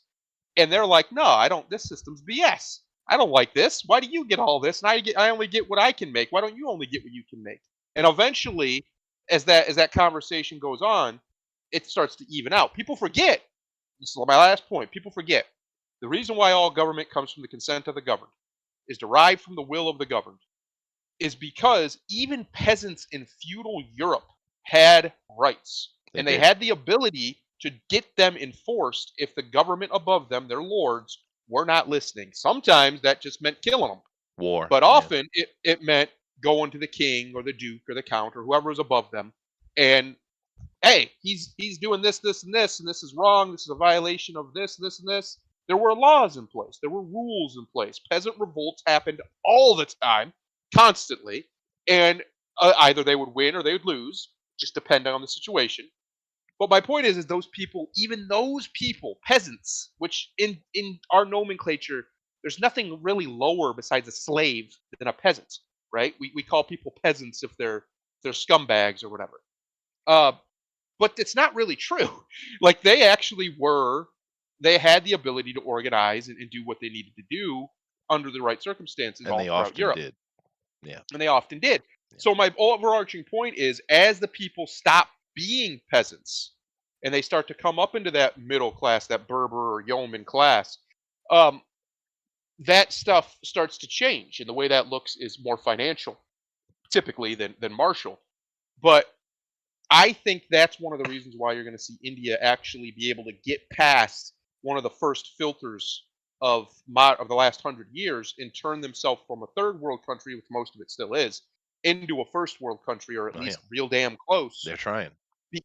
Yeah, is because they have this sense of yes, there's a lot of corruption in India. There's a lot of corruption everywhere. A lot of corruption at the top of India, but like you said, the lower levels don't have that, and that Yeah. eventually will filter to the top because it has to. There's too much pressure from the bottom for it not to, and once that pressure filters up through the funnel, eventually they'll have a much less corrupt system and much less corrupt government. Right. That's the basic theory behind the United States of America, behind federalism, behind the whole system. Is yeah, you can have a certain level of it that's very bad or corrupt or whatever, but as long as the groundswell underneath of it is not, that won't last for long because eventually it'll push it out. And that's what I think we're seeing happen. I think that's what Modi's job is over there, Moody, whatever you say his name. Yeah, Moody. That's Yeah. what his job effectively is is to be the guy who starts that process, Well, you who know starts to push that out. the shocking thing about Moody and Putin and many other world leaders, they actually like their country. It's crazy, right? It's They weird. seem to be fans of it. It's strange, Even the and guy, the king of the which he's the king, quote unquote, of Dubai, right in the UAE. He loves his country. He goes sure, to the mall. He just yeah. walks around the mall with the people. Just hangs out with them. That would never happen in the West under Well, any well, circumstances. he Is made that them all happening? rich, so Yeah, he's beloved. they don't want to Uh, shoot him. no, no. But of course, and just to kind of comment on Japan, they hunt outside of Japan. Yeah. Yep. But anyway, now why does this apply to Pixar here? Well, it applies because all of these Western people, and you're seeing bricks grow. People keep saying bricks is nothing. It'll fail. Really? Uh huh. Uh huh. Every month we get dozens of new countries that want to join it. Well, the reason for Yep. that is give you an example here. Recently, Little Mermaid bombed, and we're going to get into that. But it Yep. bombed, and in Korea, it bombed. No one went. Literally, no one went to see it. It was like a ridiculously low box office. And what happened with these Western people attached to Little Mermaid? They called the Koreans racist for not watching Little Mermaid. That's right. And the Koreans push back and they're like, we don't have to like what you tell us to like. Fuck off, That's right. is what the Koreans said, basically. Kick rocks. They kick rocks. And this is applying all over the world. And this is, there's a huge pushback. When we start looking at some of these numbers, you're going to see that the worldwide numbers have dropped a lot. So a lot of Yep. countries around the world are not watching this crap any more than we are, right? Well, it's And over. it's over. The the And gravy train's over. They bought into extreme leftist bullshit, and they're finding out, as our president is, Mr. Biden, uh, a lot of that stuff, I'd say vast majority of it, is very unpopular with most of the peoples of the world and the peoples of his country. yeah, They just go along with it because the penalties in America are terrible in some cases. I mean, you can lose everything if you say the wrong thing yeah, to that's certain people. so anti-American. Yes. But a reckoning is coming. But It is. nevertheless, it applies. So this film bombed horribly, and of course it did, right? Um, Look at that. Yeesh. Look at it. No bueno. Look at the No international bueno. number. Look at that international number. 15 million. There ain't no way they recoup their costs of getting that around the world. There Oh, ain't no no way. way. No. Uh, I mean, this is a yeesh. Pixar film. Pixar, not some little rinky-dink studio somewhere in frickin' Hoboken, right? It's frickin' Pixar. 15 million international, dude. Wow. Wow. Craziness. The domestic number, of course, is insane as well. But that is a crazy, crazy number, dude. Yeah. You should be looking at 100 million worldwide, 150 million worldwide, and overall run 200 plus a million in America for Pixar. But no, right there, there it is. There it is. And let's take a look at what's been going on here. Okay, these are a list of American films for this year, just this year. Last year, of course, we had a couple good films, but there was a lot of failure, a lot of wasted money, specifically on streaming services. We shan't talk in depth about the $1 billion loss by Amazon, right? Billion Yep. dollars, right? Well, let's take a look at it. Let's see here. What are the top 10 so far this movie? Mario Brothers have killed it, and that's actually over 800 million now. So they haven't Yep. updated this. I don't know when this was put together, but whatever. That's over 800 million. Mario killing it. Guardians did okay. Spider-Man Across the Spider-Verse, it's not going to make any more than this, but it did okay. I don't think it made money though. And if it did, it's very little. But it's not a bomb though, right? Little Mermaid, Mm. because of the production cost and the requirements of it, is a major bomb. This is a huge bomb. I know Yep. 253 million worldwide. Domestic gross. It sounds like a lot, but that's not even breaking even, No. right? And I don't think Spider-Man Across the Spider-Verse has made much money. I think it broke even though. But this Well, is and it's much split. cheaper to make than this, right? Yep. Right? Yep. I think Spider-Man. I think that is still split. I think they still got to give a cut to Disney as well.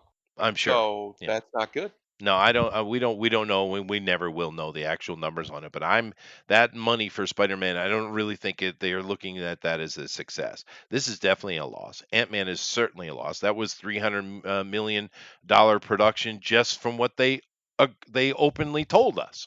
That's not including Yep. advertisement or anything, and that's dead. John Wick. This is not equal to that kind of money, but John Wick is cheap to make. Yep. It's Lionsgate. They're The the most biggest expensive part cheapskate is is Keanu. paying Keanu. Yeah, Yeah. but I That's mean, it. Lionsgate is one of the biggest cheapskates Yep. film companies in the world, dude. They're spending as little as they possibly can, and I bet you that Keanu is not making anywhere near much as you imagine he's making, right? Because No, no, he's no. not that He's kind not. of dude. Creed, once again, is probably not a very expensive movie to make, so it's probably I don't know how happy they are there with that number, but. I don't really know the comparisons, but it's probably not as ugly as Little Mermaid. Fast X, wow, that's pretty low, right? Yeah, Scream, it super didn't low. do as great as they were hoping it did. Fast X. Um, No, I think worldwide caught it up quite a bit, but yeah, domestically it wasn't. Yeah, it did not meet expectations. But no. that's been the case for basically everything this year. Yeah. Um, it's been a rough box office year, and it last year because last year was crazy. Last year, honestly, was one of the best years of my life. Hollywood. I don't know where it came from, but there was just some amazing movies that But came there's out last also just a lot of good. failure, though. A lot of failure. Yes. And Transformers just opened this weekend, of course. But honestly, that's a low number for them. That's a low number for them. Yep. Yep. And we'll see how that does in long term. These Transformer movies are shit, but kids like them and they make money. But anyway, let's just take a look at the list of things Unfortunately. that came out here and see what actually was good and what was not. Not looking at the money, just look at what was good. Megan, it was okay. It was fine, Yeah. right? Yeah. Took too long to get to the point though, but yeah. Right. Here we have The Old Way. This is Saban Films. Saban is really, really hitting it. They're throwing out a lot of cheap ass movies, and this has got Nick Cage in it. So bonuses, Yeah. yeah. We have The Devil's Conspiracy. I don't know this one. You guys know this one? Nope. Yeah. Nope. Plane. This one has Gerard Butler on it, which is always a good time. House Party, who knows? Sick. I'd heard some things about this. There's something wrong with the children. I don't think it did very well. The Sun, I don't know. Detective Night Independence. This is one of those grab money with the brain-addled Bruce Willis. Kids Yep. versus Aliens sounds genius. Yeah, sounds great. Teen Wolf the movie. Why? Please, why? Okay. Good Sh lord. but let's go through if we see anything here that actually knocked the cabin, got a little bit of Yeah. attention, but it didn't make money. That's decent. Yeah, not Yeah, the but it cabin. didn't make money though. No, no money. No Yeah, money at all. yeah. Let's see I'm here. seeing nothing, man. Why? Please tell me why. Because Channing Tatum needs money. That's why. All righty. Salma got paid. And the That's all I women care go about, I watch it. guess. Yeah. Yep. Let's see here. Outwaters. I don't know. This one right here is a major money loss. Cocaine Bear, surprising moneymaker for the cost it was to make. And Mm. it's not a good movie. This is a bad B movie, but it did get people's attention. Luther, the Fallen Son, I don't know, but he's a good actor. Luther was actually a pretty good series. It's like a movie or something like that. Creed, like I said. Children of the Corn, horrible, horrible, horrible. And the thing is, you're doing a remake of it. It's as if we don't have enough of those movies anyway. But you're doing a remake of it. But of course, you made it better. You know why it's better? You know why it's better? Because it's a girl this time. Yeah. Therefore, it's That's better. right. Therefore, better. Therefore, better. Like what? That's how it Uh, works. yeah. How it Let's works. see. Hunt Her, Kill Her. I saw this thing. It didn't look great. Unseen is that Blumhouse, I think. Yeah. This one is no, thank you. But Blumhouse is like that. Scream. I've never cared about Scream. 65. I saw it. It was okay. There was nothing wrong with it. Yep. Let's see. Chang Can Dunk. Okay, get him, Chang. All right. Southern Gospels. Shazam. This movie lost money, right? Oh, a lot of Boston money. Boston Strangler. Better because woman. Yep. Let's That's right. see here. John Wick 4. I think it made money. It did, yeah. Yeah. Dungeons and Dragons lost money. Major flop. Actually, not that bad a movie. Same with John Wick. Yeah. Yeah, but that costs more to make. But anyway, as you see here, a big money maker, good movie actually. I don't know if it made money, Arab. That was a great movie. But as we go through this list, this is shit, more Netflix shit. So we just look through this list. You see a lot of things in here, and of course, every year we do get a lot of movies, but most of this in here is failure. Mostly is failure, right? Renfield, actually great fun movie, it lost money, right? Didn't make money, right? Pope's Exorcist, it didn't make money. Not a bad movie. Of course, you I do hear have that Russell Crowe. I watched it. I need to watch that. I do hear that the Guy Ritchie's The Covenant is a really good movie, but it's Oh, Guy Ritchie. Of course, right? Yeah, Who but shot I him? don't know if it made any money. I To be don't think honest it with you. did. As a matter of fact, it's in the bomb list. I was looking Yep. at earlier. So you got all these things. They're just not making money. Evil Dead Rise. I don't know about how the money did. I watched it. It's okay. It has some. It's better than the last one for damn sure. But once again, women do it better. You know. That's right. Yep. I mean, We've accepted it. It's time to accept it, yeah, it Chester. It's is. time. Yep. So Peter Pan and Wendy, major bomb, major Oh bomb. my God! Talk about a flop. Sisu, best movie of the year so far. I haven't seen it, but I heard did. it's pretty good. It was great, and I watched it in Finnish It's good. because It's probably I better in Finnish. can. Guardians of the Galaxy. I don't think this was actually a big moneymaker for him, although No. the reviews are. It's okay. The It's Mother. yeah, it's okay. Yeah, this is It's enough. just Women do okay. it better. Although she's a Knights hottie of at the least. Zodiac, Fast X. Didn't Fast X make was money. fine. I like Fast X. It was fine. Yeah, but it didn't It make is what it money, is. dude. Look at this. White Man Can't Jump. Why do we need a remake of that? And that's not a white man. Because it's retarded. That's why. Because they're fucking Wait a minute. retarded. You're right. That's not a white guy.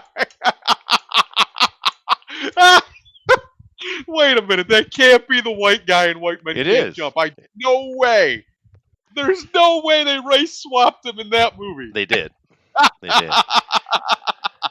And the thing is, the original White Man Can't Jump was just a Wesley Snipes and the bald guy from Cheers' vehicle is what it was. And it was fine little movie. It was nothing, whatever, right? But why remake it though? What's the point? That was made specifically for those two, right? Creatively bankrupt people. Oh my God. That isn't. There's no words. Holy shit. Yeah. I understand deep in my cackles that their purse for diversity is all bullshit and it's just to get rid of white people. But there's no argument here. There's no way to argue about anything other than the fact that they just wanted to get rid of a white guy in a movie about a white guy that can't jump. Literally, the title of it is White Men Can't Jump. Yeah. Which is kind of ridiculous. There are lots of white basketball players that dunk just fine. But anyway, there you go. But it just goes on. Big major failure here, of course. And this is just such an absolute waste of money year, right?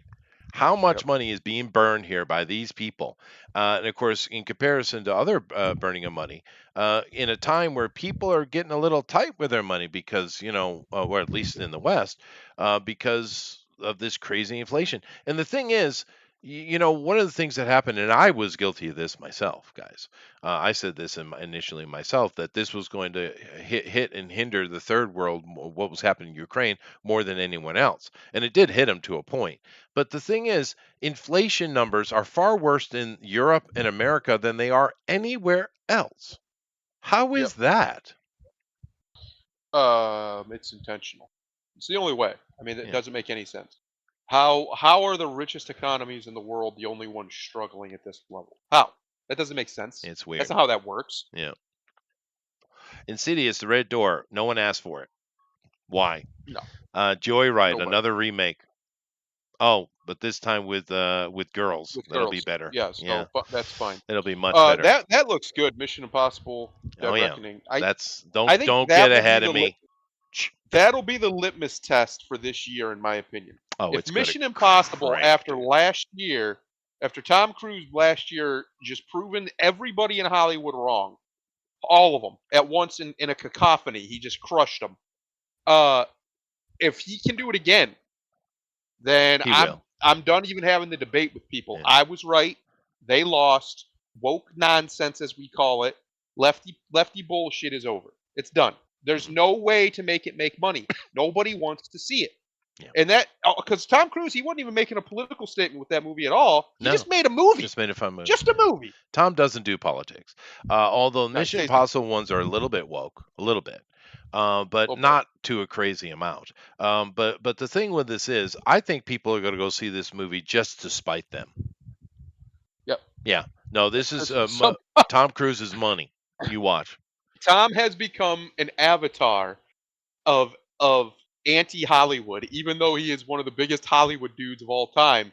Yeah. Somehow, in the last year or so, he has become like this symbol of the people who hate everything Hollywood's become. And I think he agrees with those people. I don't think he likes it either, because his movies, none of them are like that. None of them. No. He has And- there's none of that nonsense in his films, Well- except for, like you said, a little bit in Mission Impossible, but it's not anything. that It doesn't bad. matter. Yeah. Irrelevant. But Yeah. no, and the reason is because Tom hasn't changed. He knows the formula. They've changed, right? Yeah. Oppenheimer. A lot of people looking forward to it because it looks good. It's got a great actor in it, that Penny Dreadful guy. Barbie. Yep. I have zero interest. It looks kind of funny, and the fact that the feminists are pissed at this movie. First, I don't know why, but they're very upset. That probably a Barbie's good not thing. fat. Maybe haunted mansion. This thing they came out with it with what's his name, Eddie Murphy, and no more Eddie. Well, I'll screw you then. Sympathy for the Devil, another Nick Cage. Thank you, please, Mr. Nick Cage. Thank you, sir. Have you seen the trailer for this yet? Holy I have not. crap! Someone gave Nick Cage about 5 kilos of cocaine and said, "Sir, we want your wildest side, sir." I like it. Yeah. Here's the movie. The next movie on this list here is the only movie this year that I want to fail. And it's not Teenage. because I don't love the Turtles. I do. I grew up with the Turtles. It's because what they've done to my Turtles. Oh yeah. I Girl don't even power. recognize them anymore at all. Not even that too, but not even that. I don't even recognize the Turtles anymore. They're Yeah. nothing like the Turtles I knew. The Turtles at their peak, not even close. Sure. So I hope this bombs horrendously, and maybe we can get the Turtles back, please. Maybe. Thank you. And also fuck Seth Rogen. Oh well, and, that's yeah, always and true. Perpetually It's always for eternally, fuck Seth Rogen. It's always Yeah. true. Yeah. Meg, of course, Chinese backed film. The first one was fine. This one will be fine. It looks It'll so be fun. crazy over the top. But My wife's super excited. She likes Jason Statham for all Oh, the right yeah. reasons. But if you look at Jason in the new Expendable, it's super woke. They got Megan Fox in there just treating him like he's a piece of shit. Yeah, it's genius. Do that.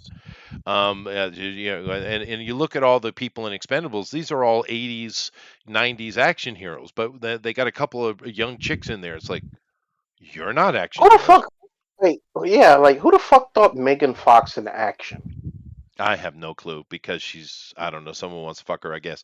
Just But whatever. I'm sure it'll be Okay. fine. Gran Turismo, go ahead. really? I mean, go ahead. You'd be like the 50th nigga to do it, but go ahead. This one 50. looks That's yeah, probably a no. low number. right. Well, look at her kids. They clearly don't I'm have the same saying this pop-up. year. I mean, I'm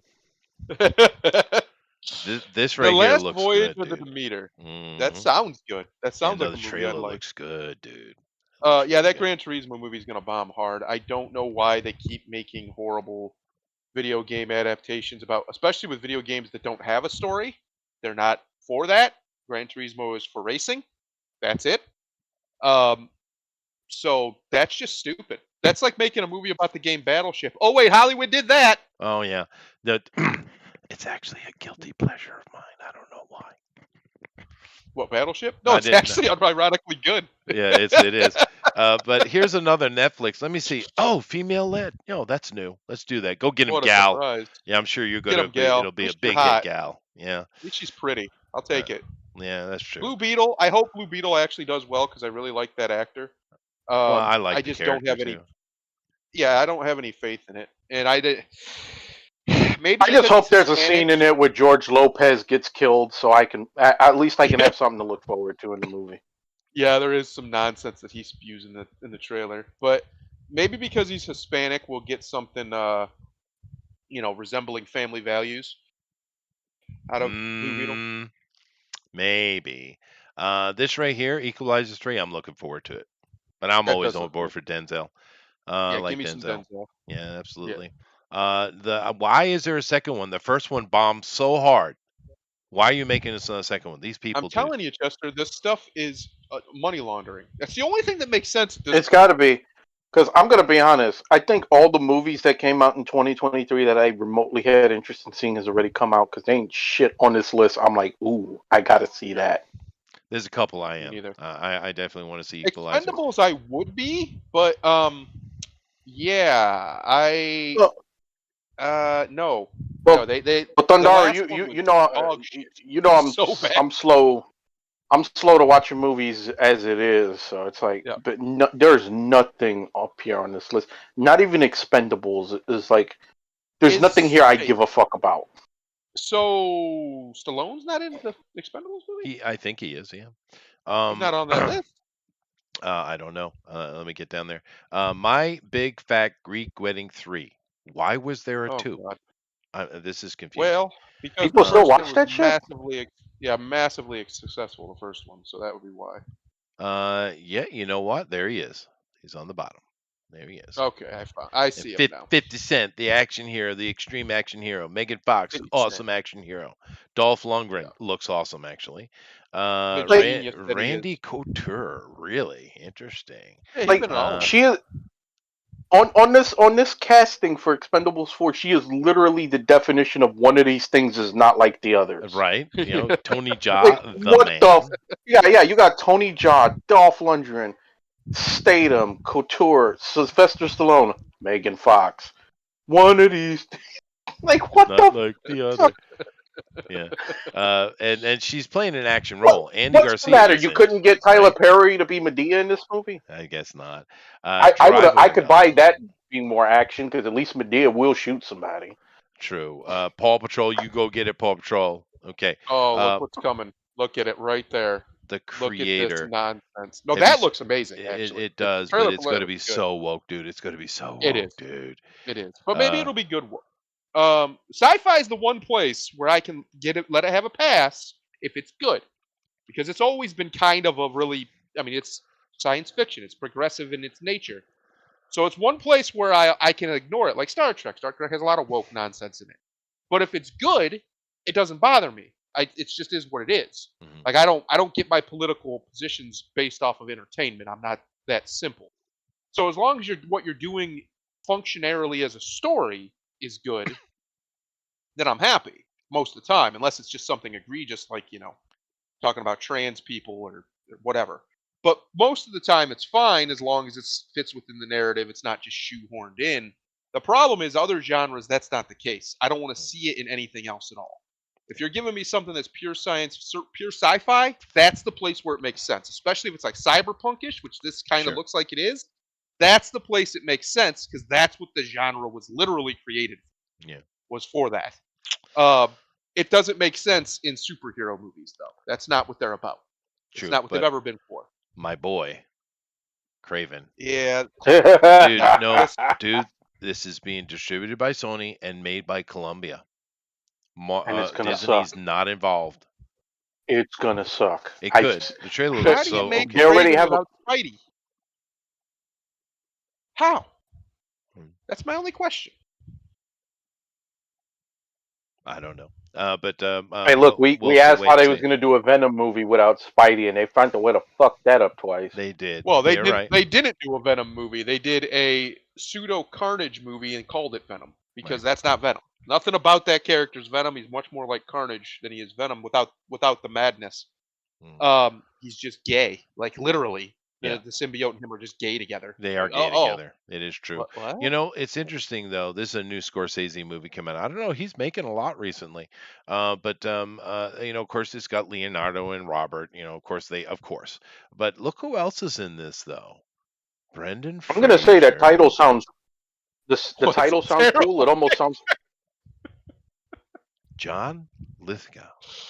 Good old John Lithgow. That title. I do like the title of that. But go back to Brendan. Sounds like a Fraser kung real fu quick. movie, though. To be It honest. does.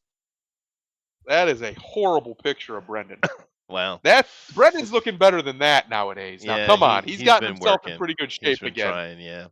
Yeah. But it's interesting, because Brendan, we all love Brendan. He's very likable. But John Lithgow, this is a master actor right here, He right? is. I understand Robert thinks he's a master actor, and he's really good at what he does, but he's one-dimensional. Leonardo is a little bit more fleshed out, but John Lithgow, this dude's a freaking master, dude. And Lithgow has. I'm gonna be honest. They need to get a better picture for Brandon. I'm looking at it again, and he looks it's like bad. he looks like your local. He looks like your local insurance agent. That's what he That's looks a like in that horrible fucking He picture picture. of Brendan He does. Fraser. He looks like the guy you go into when you want to lower your car premium. Mhm. That's hmm Well, Five Nights at Freddy's doesn't have Nicolas Cage, therefore no. Okay. Yeah. Saw 10, please stop. Let's see here. Dune Part 2. Time to stop now. Dude, the first one was so goddamn boring. I don't. This Oh, is I going to loved be a it. bomb already. It's not even out. I feel bad well, for the girl I- who I, they cast as Monica Yeah. because she looks the part. That She does. see, Yeah. I don't typically like prequels that. I don't know. Typically, I don't like prequels in general, but that actually doesn't look bad. Yeah, fuck the Hunger That- Games, dude. Hunger Games movie. Yeah, And the only reason it doesn't look bad is because the only character from the Hunger Games that I ever even liked at all was Snow, was the bad guy. He was pretty good because, of course, it was Mr. Sutherland. So that could be good if we get to flesh that character out. I'm actually a little bit interested in that. I don't think it's going to make any money though. I think because this is what we're talking about here, not Yeah. to get lost in the weeds. Overall, Yeah. I think that's not the one. Let's put it like that. That's not the one. There's no Avatar coming to save the box office somehow. I still don't know anybody who's seen that movie. Somehow coming to save the box office this year. So they're in trouble. Hollywood's in big trouble. This might Yep. be one of the worst years. It already is They're one of the losing worst money. years ever. Yeah. They're losing money hand over fist, and Chester, I called it to you 4 years ago.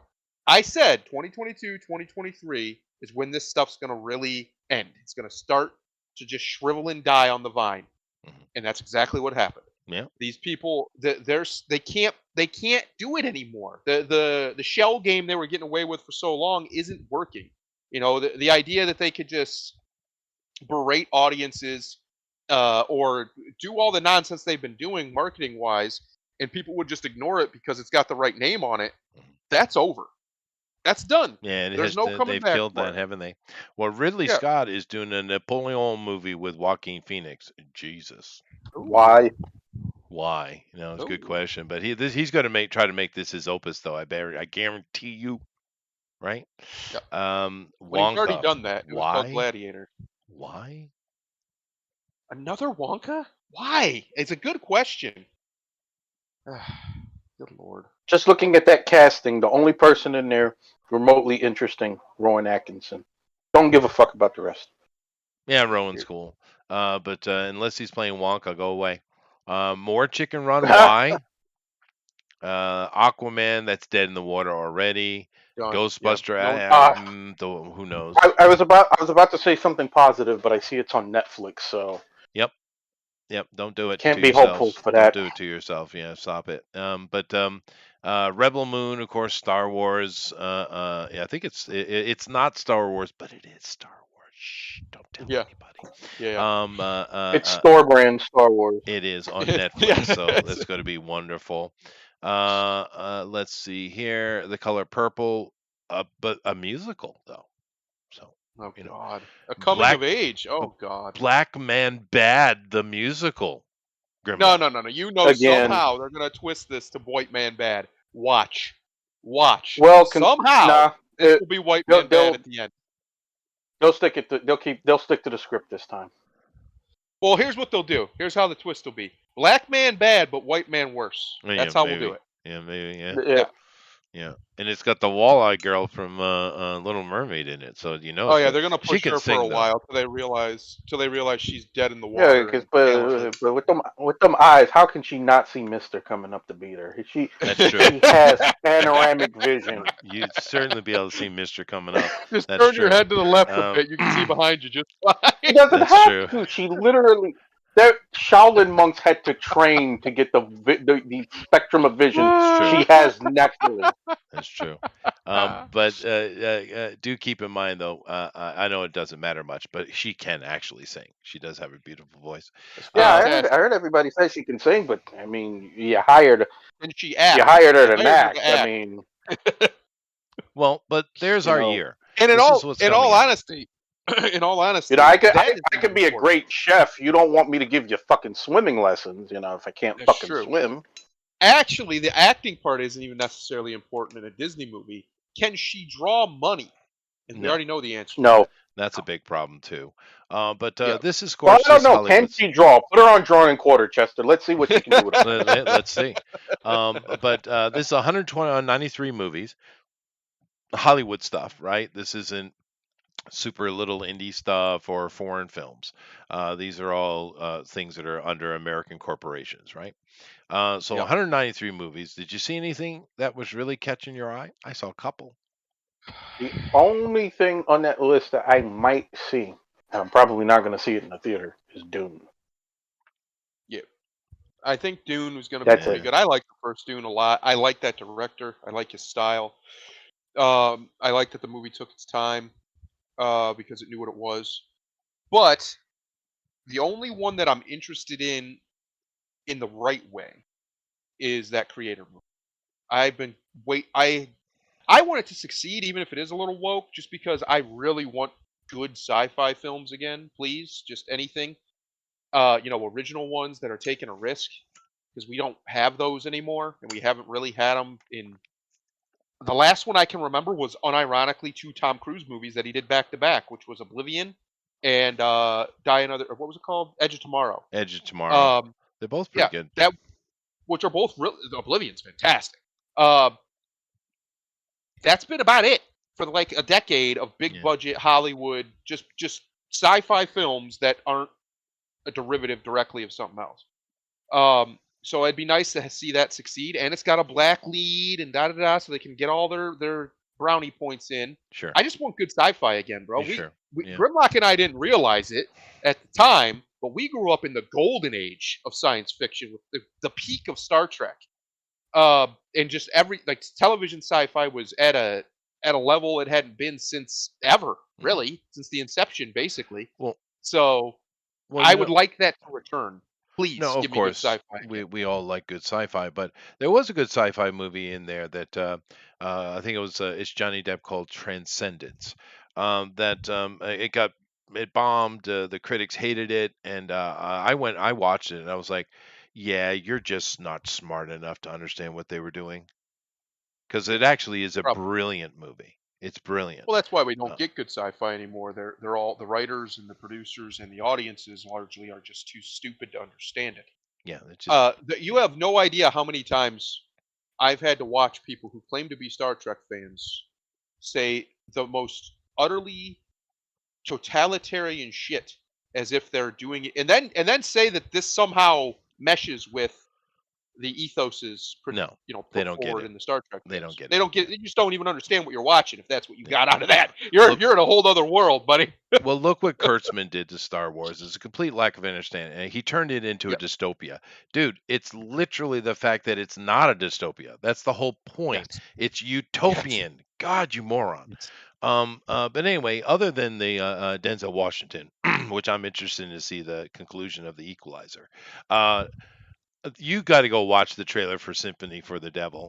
Matter of fact, let me see if I can get away with it, and I'm sure I can't. But you go watch the Sympathy for the Devil, Nick Cage movie.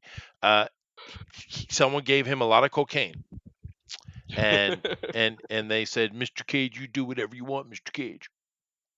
It's Do as you need to, Mr. Coppola. dude, it's pure insane, Nick. Now we That's know Nick. that could be either really, really good or really, really bad.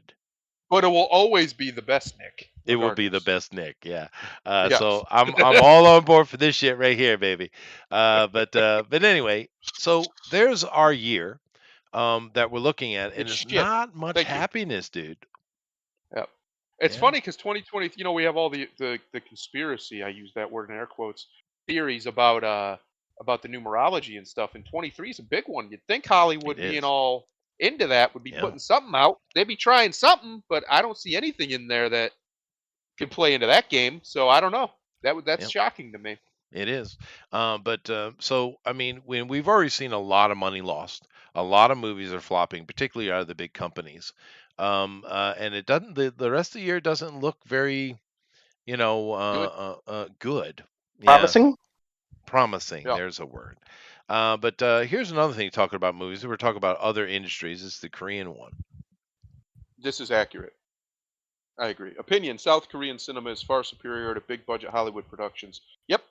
The best big budget, which for Korea isn't a lot of money comparatively, but it looked like a big budget Hollywood movie series that I've seen came out of South Korea. It's called Along with the Gods. I fucking love those movies. They're Yeah. fantastic. Well, And nothing that the West has put out, or well, I say the West, Hollywood's put out, besides like things that really wasn't their doing, like Maverick or whatever, uh, it touches it in the last little while. You have the Batman last year, of course, Maverick, but I would put Along with the Gods probably above both of those as a series. It's fantastic. If you've never seen it, go watch it. Well- It made me, the jaded bastard that I am, cry. oh, That's how good it is. well, Yeah. I mean, there's a couple things I'd throw in on this. One, I don't know that I agree 100%, and this is why. Because all they're doing is literally ripping off and copying in the past. They're just not doing it the way Hollywood is doing it today. They're copying things. They're not making original programming. They're copying stuff.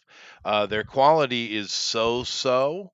Often it's quite wonky, but there's a big problem. Well, it's not a problem. It's a disconnect. For Westerners, either watching in subtitles or having in the dub version of you, it's coming across to you because it's not woke and it's just telling a story. You're enjoying it, and that's fine.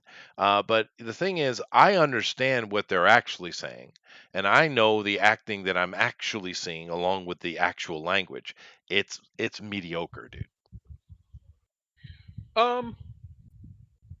My answer They're to that trying is though. They are trying. go watch those films. They're fantastic. They've had a couple of Uh, things I think that have hit, but I'm just saying they're trying hard, and that's a good thing. They're learning, they're growing, and give it a decade, I think they're going to be banging. I think so. Yep. But I think there's a little bit of disconnect because you're not actually seeing the acting coming out in the language, and that's okay. Good for them. They're making money. That means they can keep trying, keep pushing, and get better and better. That I'm not saying this is a negative thing. I'm just saying that the reality of it isn't quite what people think. well, I would imagine what obviously I haven't read this article. I'd imagine he's saying basically the same thing you're saying. No, he's saying what you're saying. Far as, well, I would, well, yeah, but if you actually, I don't know. Well, okay, fine, but I probably agree with you. I would say a lot of the reason why it's so good, or at least it comes off better than maybe it should, is because there's no nonsense in it. It's There just isn't. storytelling, and that fundamentally is going to be better than propaganda at all times, everywhere, all the time since the dawn of human history.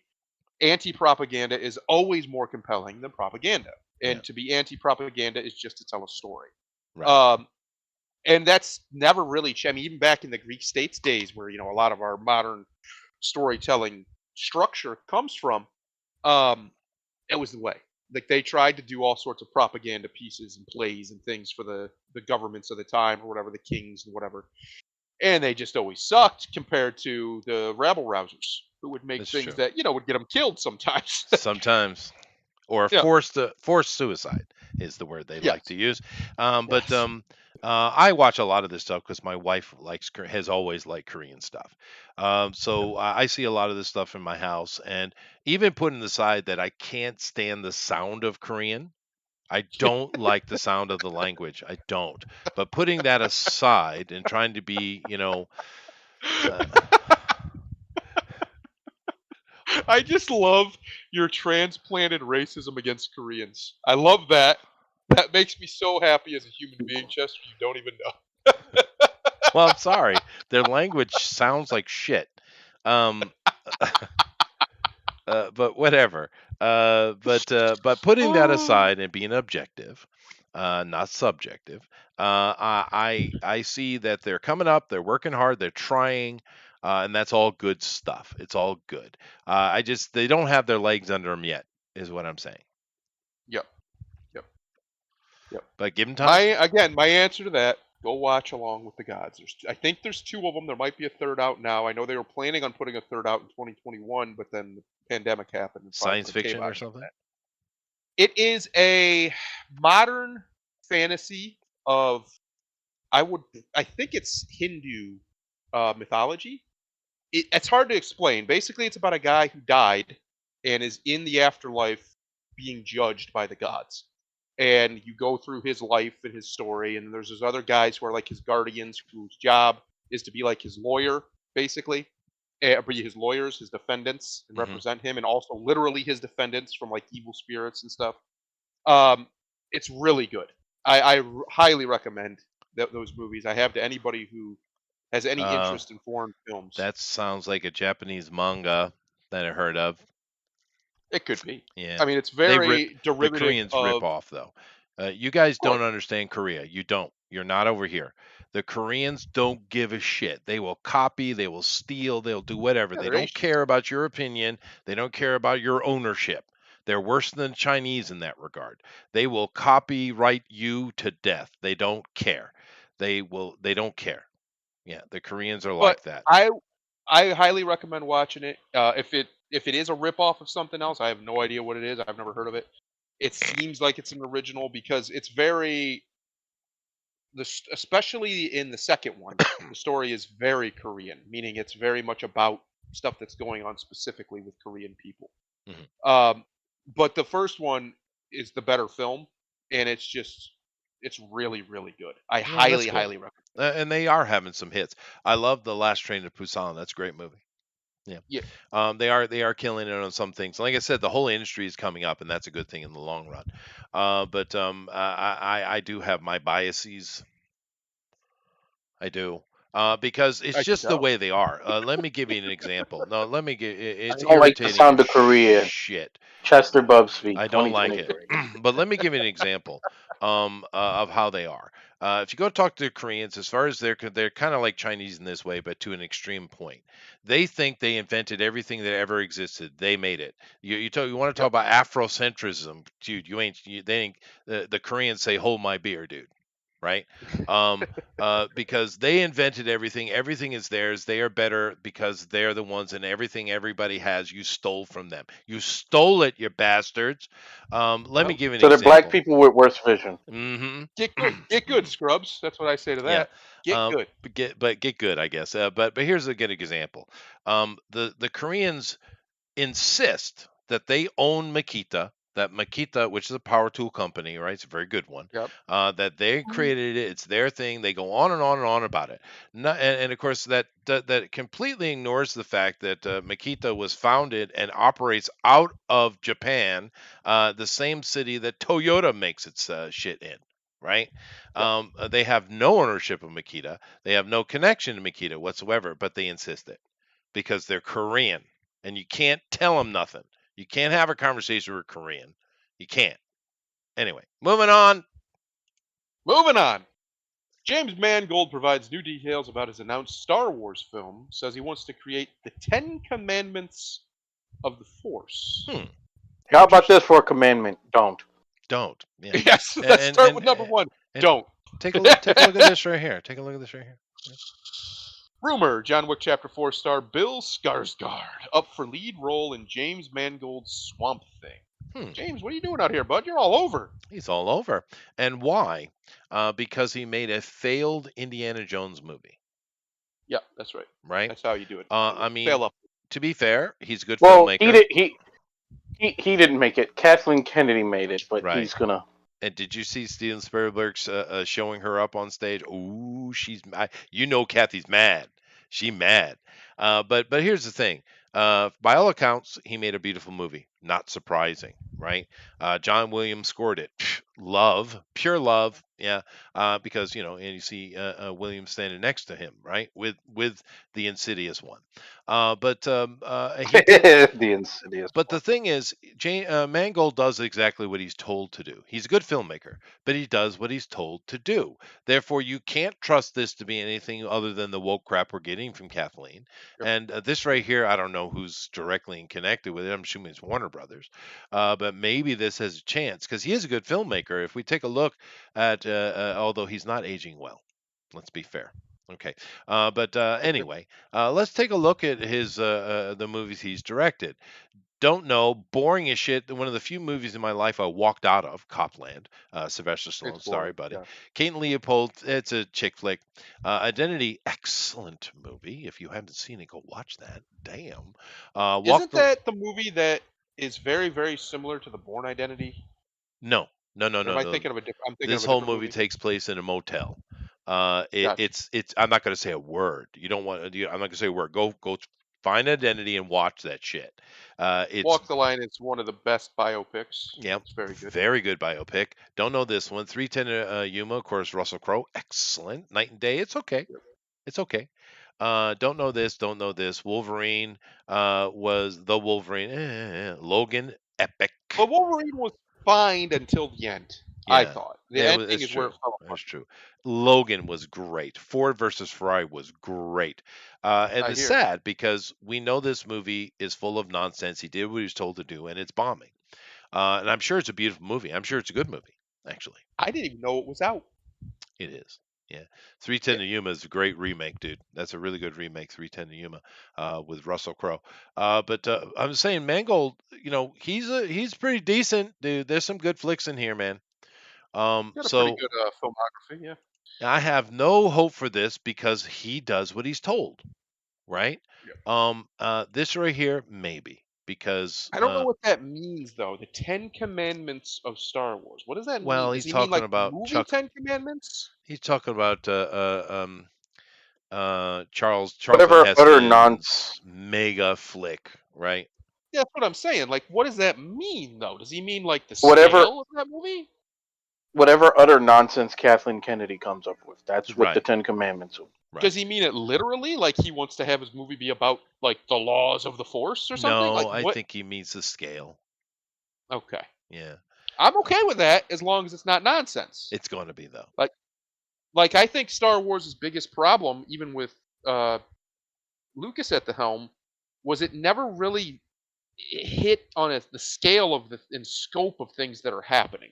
Like this is a galaxy-wide situation that's going on, and it never fully feels that way. And so, if somebody could nail that, that'd be cool. Yeah. Especially if they put a good story in it, that could be interesting. I'm a little worried though, because if you look at his movies that are successful, right? These are not necessarily small budget, but they're small production, right? He's not dealing with armies of people here.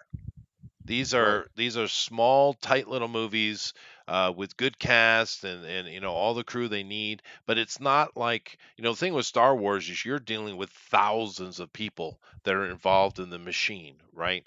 Now, we don't like Jar Jar, what's his name, Abrams, right? Abrams. But one thing he's clearly good at is managing large numbers of people. He's clearly good at that. These movies are all very small little productions. I don't see anything here that, other than maybe the Indiana Jones, that shows he can handle the number of people that are going to be involved in a Star Wars movie, right? I mean, a Star Wars movie is going to have thousands of people involved in it, right?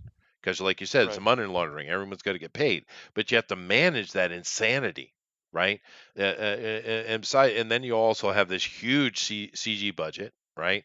And you have to manage all those people. It's a big, big undertaking. It's something we tend to forget about having someone who can manage that, right? Because that's the director's job.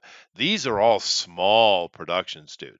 They might have had some money behind them. They might have made some money, but the actual number of people involved is small, right? Look at it all. It's very small. So can he even handle that, dude? Can he even handle that? I don't know. Well, that's the issue, right? Is that's how we know it's not going to be his movie. Yeah. So they bring in these directors who have done these smaller films, like Ryan Johnson, for instance, and it's not about them.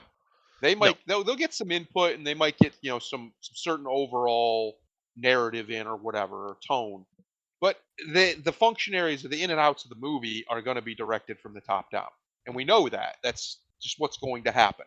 So yeah, I'm with you on that. One, I'm done with Star Wars regardless. I have no interest in watching No, anything that's Disney true. Wars. Period. I don't care until, and I mean this, and I don't care if it sounds ridiculous to some people, until they publicly apologize Mhm.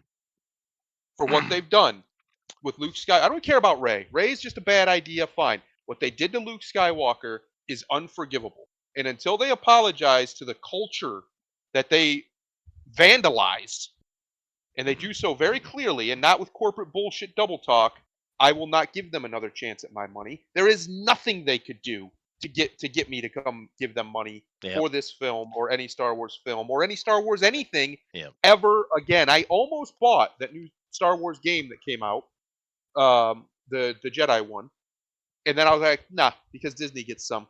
That was the only reason why I didn't. I liked the first one a lot. The first one was really good, but no, Yep. Disney gets some. They don't get to win. Nope. They don't get to win. It's that simple. And a lot of And as people we agree see, with you. Chester, the market agrees with me because It they're does. losing It hard. does. For a minute there, Grimlock, I thought he said it was he was going to execute Kathleen Kennedy in front of Cinderella's castle. Thought that's Well, what he was listen, waiting for. That would be I'm funny. not saying it's on the table. I'm not saying it's off the table. I'm just saying there's a table. That's it. That's all I'm saying. I'm There just is a saying that shit table. would be funny as hell. The first time in a long time Disney is sold out. But anyway, this one maybe. I love me some Swamp Thing. And the thing is, that is going to be a much smaller, tighter budget. It's going to be a smaller crew, a smaller involvement, and we see he's good with that, dude. And the thing is, Swamp Thing needs to have kind of an emotion like Logan has on it. It really does. If you want to kick Yeah. it out of the park, it needs to kind of be Dark. Logan-esque. A little Um, dark. Yeah, and he can do that. So this movie right here, maybe keep our eyes open. And does that mean? No, I don't. Obviously, we don't know what the plan is for this Swamp Thing film. Does that mean he's going to be Swamp Thing, or does it mean he's going to be another character who's interacting with Swamp Thing? Well, it How says is that lead structured? role, so That doesn't. Yeah, but I'm saying that doesn't necessarily mean he's going to be Swamp Thing. It really just depends on what they're going to do with the Swamp right. Thing. I'd I guess. imagine he'd be the Doctor though. So Yeah, um, that's what I'm saying. Yeah. yeah. But whatever. It is interesting. But he did what he was told to do, and therefore he's got 2 new movies coming. So Yep. you know, Play along. that's and how you Hollywood succeed. works. That's how Hollywood Welcome to the works. system. Yeah. However, we do have a little bit of Uh-oh. hope because Here comes Grimlock's favorite person. Mission Impossible: Dead Reckoning Part 1. I will say this: that title's nonsense. Features wild car chase through Rome. Includes major twist with Tom Cruise handcuffed to Haley Atwell. could do worse. Interesting. Could do worse. Indeed. He could be handcuffed to Brie Larson. Oh God, please no. Gnaw it off at the wrist, Tom. Okay. I need to watch the Mission Impossibles again because I haven't watched them in a while. But most of them I like. Most of them are fine. Oh, they're great. Good They're movies. good popcorn fun. Yeah. And no one cares about the subtitles, by the way. It's just Mission Impossible number 10. Yeah, just call it Mission No one Impossible, cares. whatever Yeah. the number is. I really hate that new thing Hollywood's 7, I been think. doing where they don't want to number things because it makes it feel old. And then it makes people think, well, I can't go see that one because I haven't seen the other ones. Listen, people know Mission Impossible exists, and there's still people who say, but I haven't seen the other ones, and don't go see it regardless whether there's a number on it or not. You simpletons. Yeah, this is going to make money, though. This is going to make money. Even despite Grimlock, it's going to make money. Yes. his rage and wanted hatred of Thomas Cruise, it will make money. Look at the elf. Look how beautiful he is. Look at the elf. No, Now, not when there's a nice pair of tits. Like I can. That's but true. that There are she's not some bad nice looking older tatas. lady. She's not She bad looking older could get lady. it. Yeah, she's I 30 would not something, kick her out pushing of bed. 40, I'd say. Yeah. Yeah. But whatever. These are the things we're looking at, and there were some things that were in that list that would be considered lower budget, right? Yeah.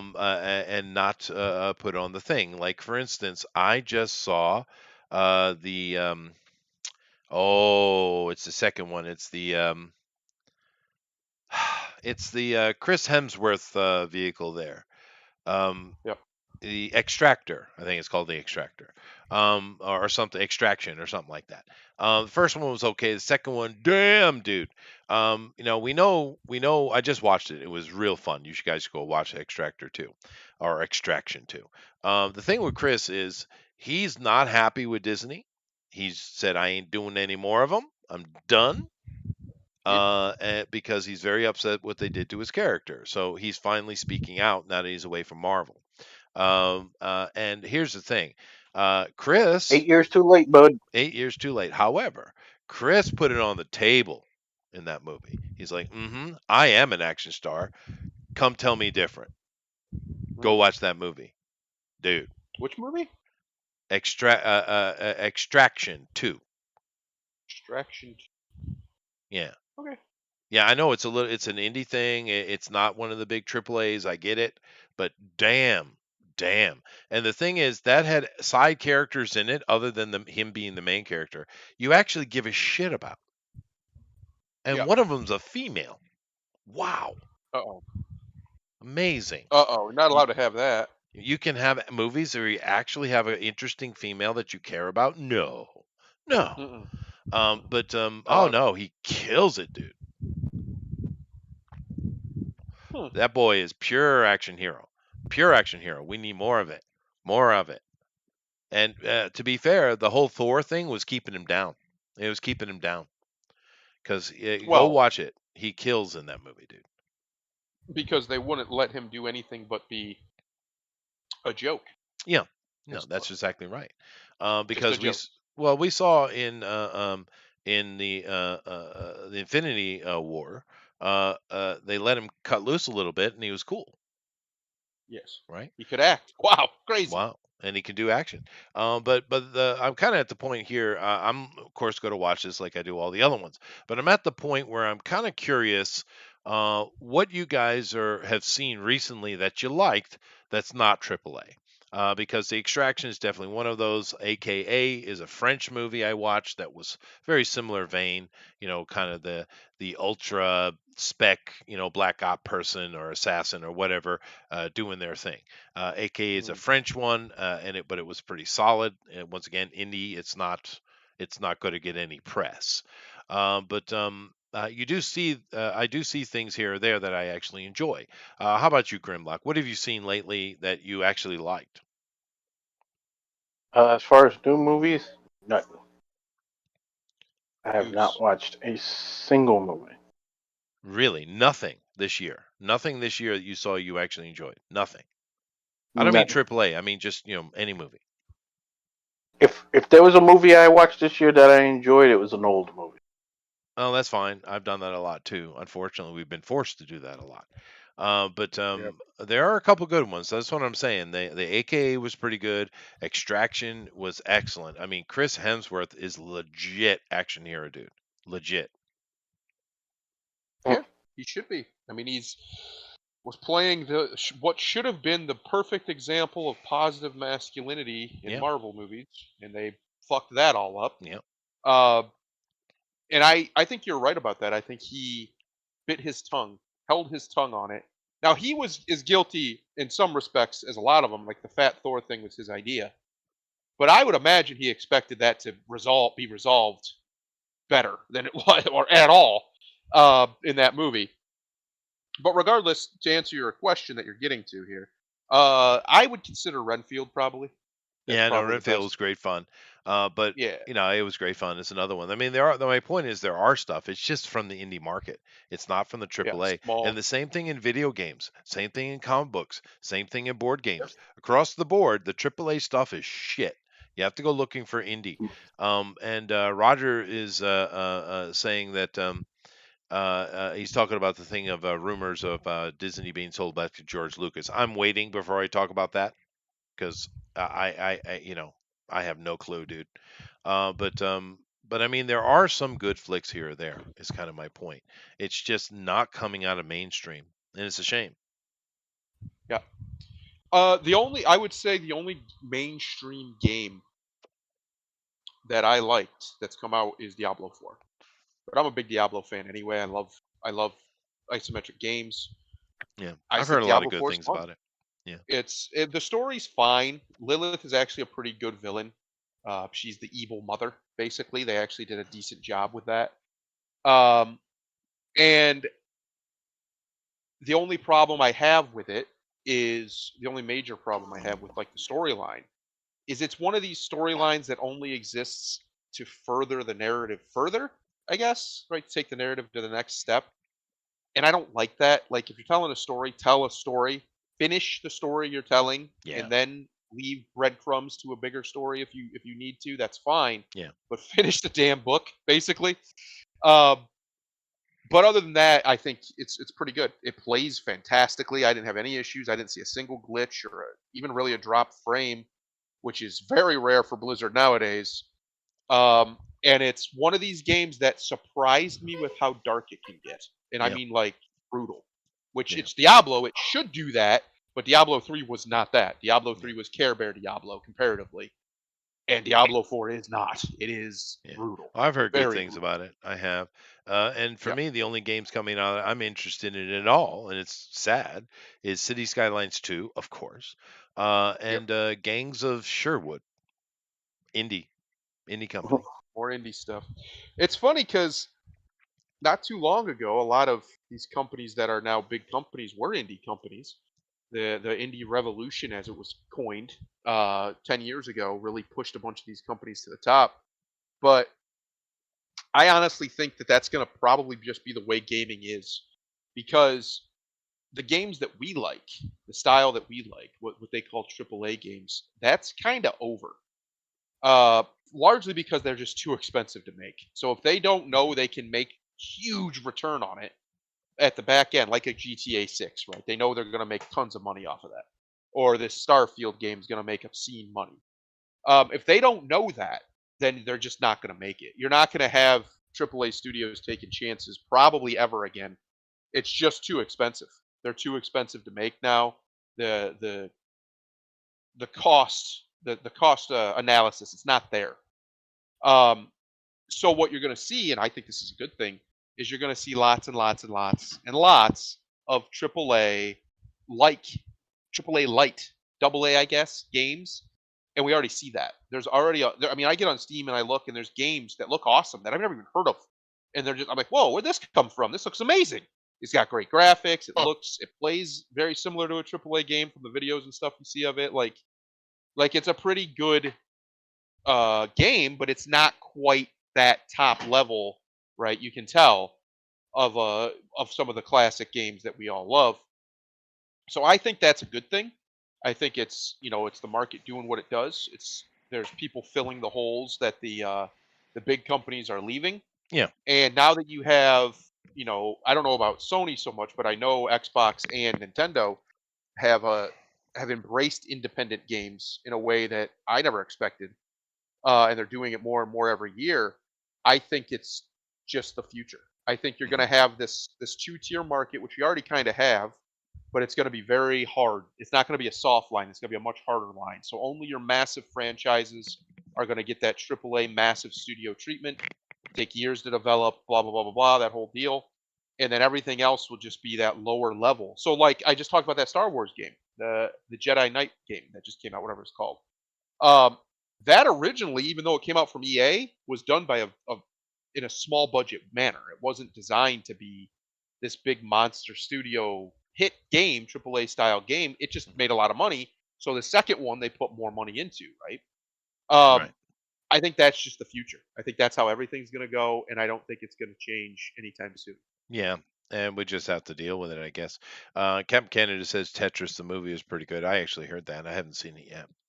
I heard that too. And Roger, I don't remember if I've seen that movie, but that's around even though the term blaxploitation is way overdone, those movies a lot of those movies was genuinely good and Oh genuine. yeah, they were fun.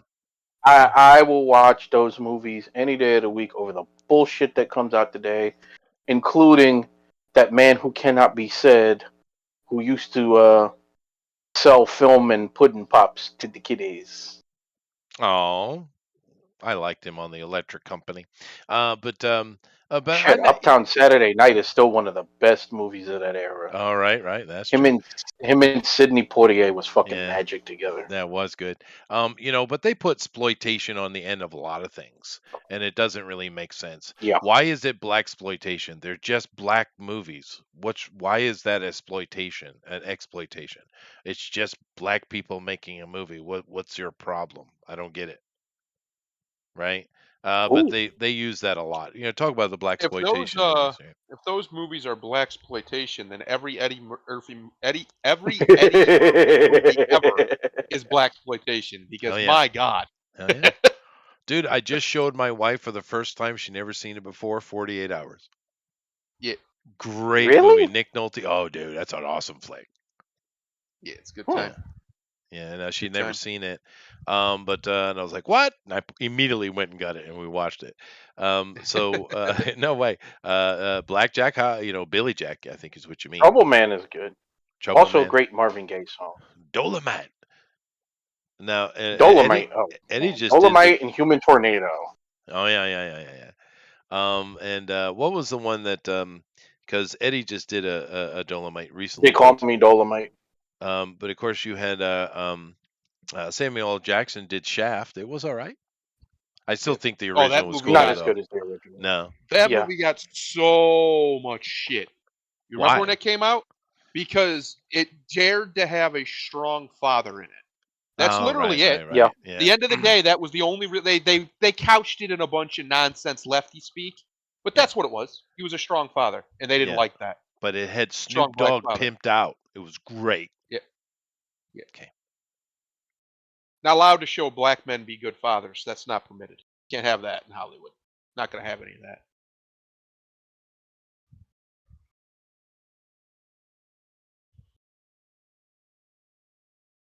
Oh. What happened? Did I get... Oh. Huh? Oh, everything cut off for a second there. I don't know. Is Chester here? He's gone silent on me. Chester. That might be what we heard. We've lost the bugbear. Bugbear down. Yep. Bugbear down. The original Dolomite. No. I went to get my coffee when water was boiling. Oh, there he is. But did you guys see how the because Midnight's Edge and the people affiliated with Midnight's Edge, those guys are connected to Hollywood. The people who do the real work, right? Yep. They had a couple of those guys were up, and they had seen the 2 episodes of the new Secret Wars with Nick Fury, right? Samuel L. Jackson, and they had one of them had written down a bunch of quotes, and he just couldn't believe it because he said, even though we see woke crap come out of Marvel, they've never been directly racist, other than the Falcon and the Winter Soldier, other than that one. But they haven't been just directly in your face racist. It sounds like this new Secret War, Sam Jackson, is very racist in it. Many times. And he just couldn't believe how just in your face racist it is. And it's like, wow. Nobody should be shocked by this. Really? The first of all, the bastardization of the character. I mean, they turned him into a complete cuck in Captain Marvel for yucks, and now they'll just have him as a mouthpiece to whatever they want. And Hey, that's fine. Nobody's gonna watch this shit. Like, there's nobody talking about this show. No, no. I will be right. Like, But I mean, there's a whole section in there where he's telling a story, I guess, from his childhood and just talking about how racist the white men are. He goes on a tirade, Nick Fury, about racist white men. And several times. It's not just once. except for the part your daddy's white in the story canonically. Okay, whatever, Yeah. whatever, nigga. But, I was just shocked that they went that fair. But they did it. But once again, Nobody should be shocked. yeah, no one's going to watch it. Nobody, especially after She-Hulk, nobody should be shocked at the nonsense they did. And just like She-Hulk, they've been sitting on that shit for years. No, they Like, have. They have. mm, They want to. They want to. And for some reason, they just decided to pull the trigger. Like there's one thing in there, and he's talking to Maria Hill, which is a white lady, right? And mhm. he is going on about the reason that America and these other countries have survived as long as they have is with a spook like because they have spooks like me. Now, he could be referring to we call CIA and spies spooks, right? That's an expression. Yeah. But he clarifies what he means, right? He didn't leave it hanging. That's what Marvel normally would do. They use Yep. innuendo and leave it hanging. No, he clarified it. And because Maria says, "You can't say that." And he's like, "No, you can't say that. I can." Because she's a white lady. Right now, so he clarified it. He could have left that hanging, and people are like, oh well, he means spy, maybe, right? But no, he showed it very, very Yeah, because simply. there's an Yeah. epidemic of white people calling black people spooks. Is that going on recently? No, Yeah, no. that was being sarcastic. And besides, In fact, the only people I know who use spook on a regular basis are black. sure. And the If you last watch, time, if you watch, if you watch Hotep Jesus, they oh refer geez, to basketball as spook ball, oh wow, and that's the only people I know who use that term on a basis. yeah. But the last Like time I most, heard that was like in movies from like the '60s, dude. yeah, the spook that sat by the door. What have you. But I mean, it's just a weird reference. But that's a shame. That's a shame. Anyway, I think I did have one other thing I wanted to look at if you're ready. Because what I want to finish off today and take a look at here is these are box office predictions, and of course, some of them have already came out. This is from IMDb. Some of them have already come out, so we have actual. We have prediction and actual Number. numbers, actual numbers. And then, of course, as we go down the list, we're going to run into things that we don't have actuals for because they're not out yet. Let's take a look at it here. Megan, I saw it. It's fine. There's nothing wrong with it. It's kind of the same old shit. I mean, you've seen this movie 100 times, so but it's fine. There's nothing wrong with the movie. They initially were expecting that it would cost it cost 11 million to make. They expected to make 52 million and made 95 million domestically. I'm not going to look at international because, well, that it's a different calculation. But it made way more movie than way more money, almost double than they expected it to. So success, right? Okay. Knock at the Cabin bombed hard. Look at that. And a lot of people said it's not a bad movie. Right? It's because M Night Shyamalan is hit or miss all the time, but a lot of people say it's not a bad, it's okay movie. It it it made half what they expected to, dude. Half. Look at it. Yeah, $20 million you seen it. budget, right? Wow. I don't know why this exists. I really don't understand. It made once again half what they expected. Ant-Man. This actually made more than was expected. But if you look at the budget, Still underperformed. because basically, if you It take a underperformed. worldwide number, cut it in half, and that's basically what you're looking at, right? So it didn't make it. Yep. Big success, dude. Right? So $35 million budget. The thing made 70 million worldwide. So it made some money, doubled its money. What's that? How is that a $35 million budget though? Because people are getting paid, dude. Right? money 'Cause- laundering we were talking about. Look oh at yeah, this Creed. It barely made any money. It probably didn't when you look at the actual costs. well, Did you see it? no, actually, because this is like, I'm gonna be honest. A lot of people are gonna hate that I'm saying this, but Creed is for people who are Miles Morales fans.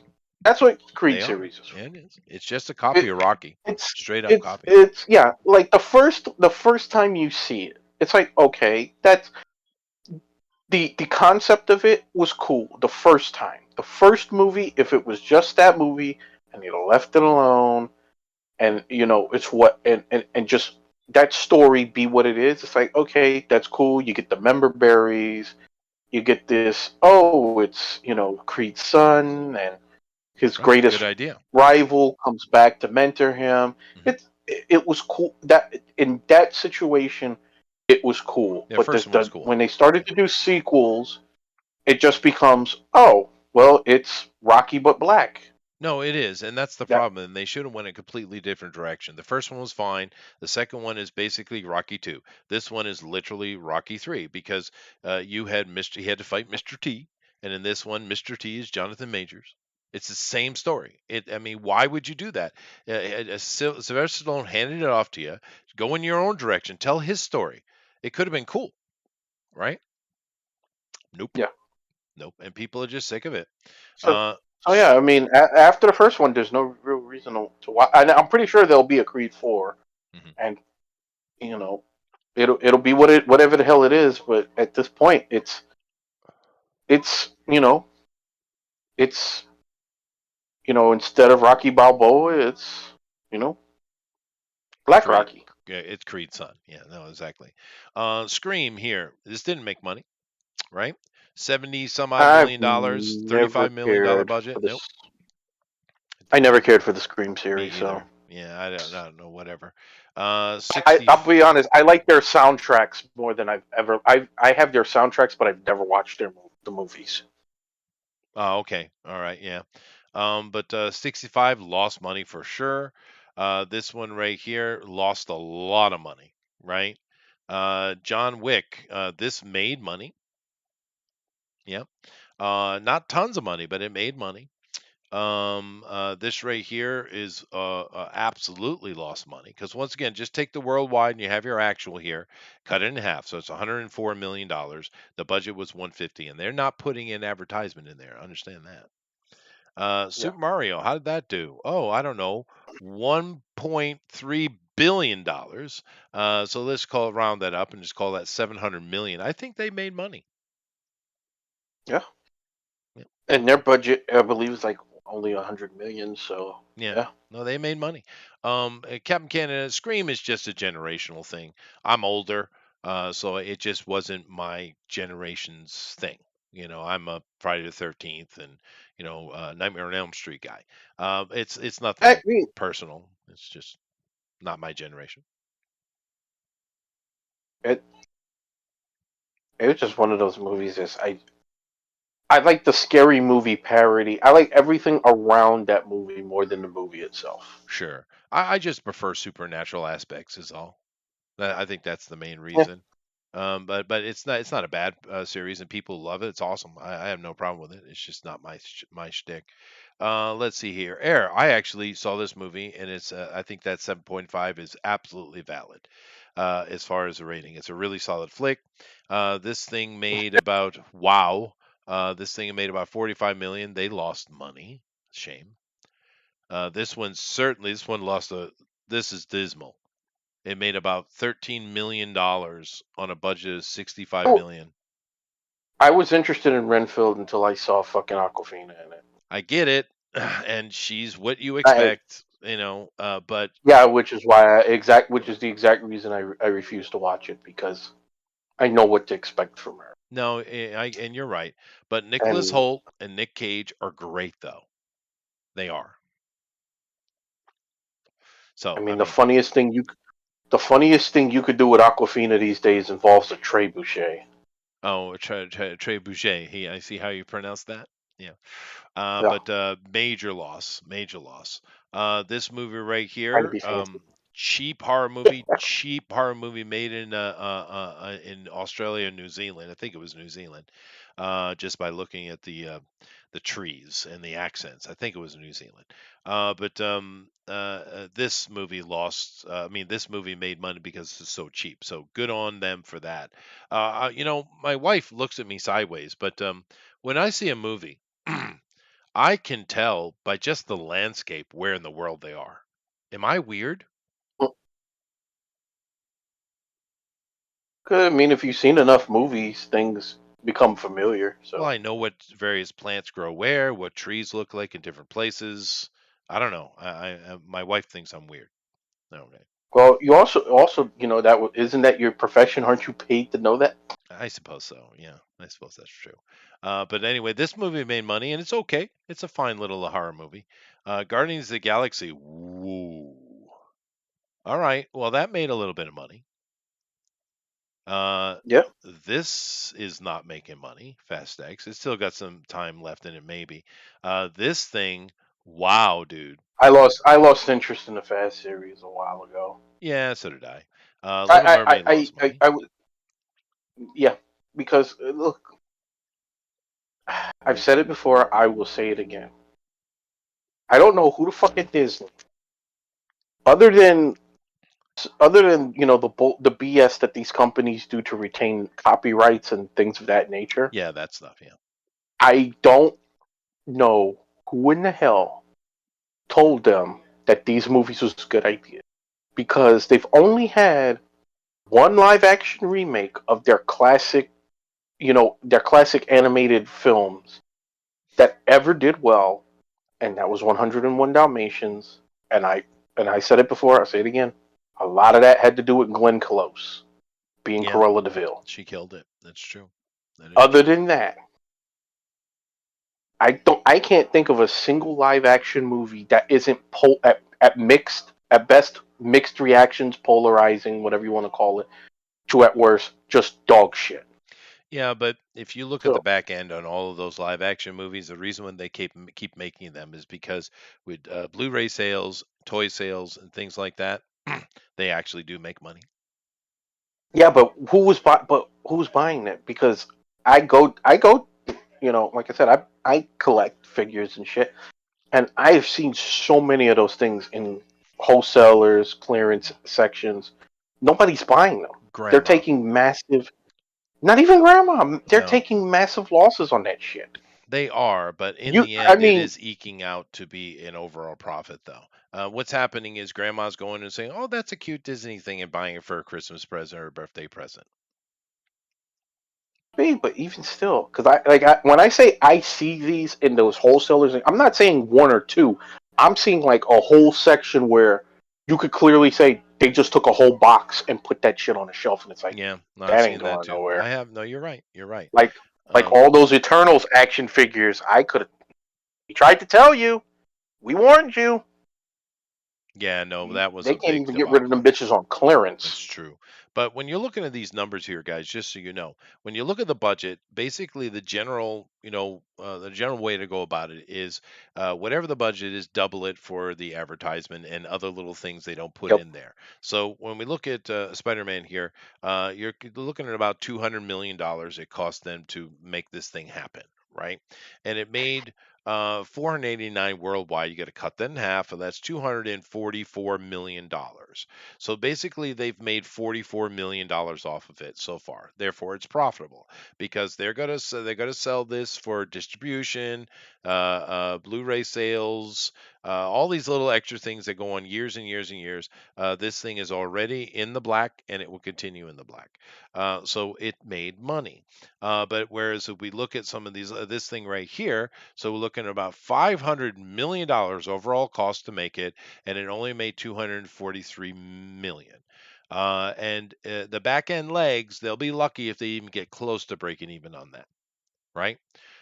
So this is why this is a flop and this is not, right? Yep. Even though we're looking at very similar money, is my point. Super low Yeah, but budget. that one is just getting started, and that other one is what, a month in. Yeah, and but Spider-Verse one's done too. Because there's some big bangers coming, and it's going to suck all attention away. But they have back end. There's way they make money after the movie leaves the cinema, right? But Yeah. this, I don't know anything about the Boogeyman here. Transformers, this just came out. This is certainly going to make some. These always make a little bit of money. The Flash movie. Now this one's interesting.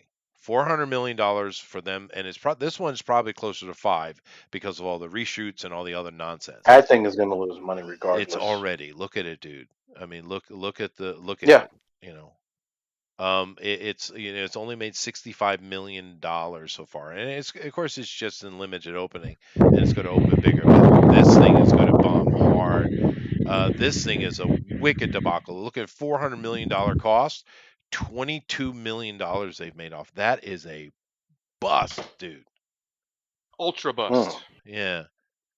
This thing right here. That right there is the ultra bust. This is going to be a big bust because we're looking at 600 million. Plus, keep in mind they had to do a lot of reshoots on this, so this could be closer to 700. This thing is going to be painful for them. I'm not going to pay attention to little stuff. Insidious, of course, this will probably make money because look at its budget. We're looking at about $20 million all in, dude. They're going to make money. Just like Evil Dead Rise. They make money because they kept it cheap, right? Yes, Uh, as you should. As you should. $600 million. This thing probably pop $1 billion, dude. Oppenheimer. Ooh, look at the budget they put on that though, dude. And Yeah, they've that's the been problem. advertising the hell out of it. That's $200 million cost. I don't think that movie's going to make money. I don't either. Hmm. I think he expended his cachet with the public a long time ago. People Nolan, are tired yeah. of Nolan. Yeah. But And I not like just a lot that. of his I films. mean, He's just boring. He's got one note. And I'm tired of it. I'm tired of listening to that same note. but Fair. not just that. That's a story, like the Oppenheimer story. Yes, that is of interest to a certain group of people. Like if you're a history buff Sure.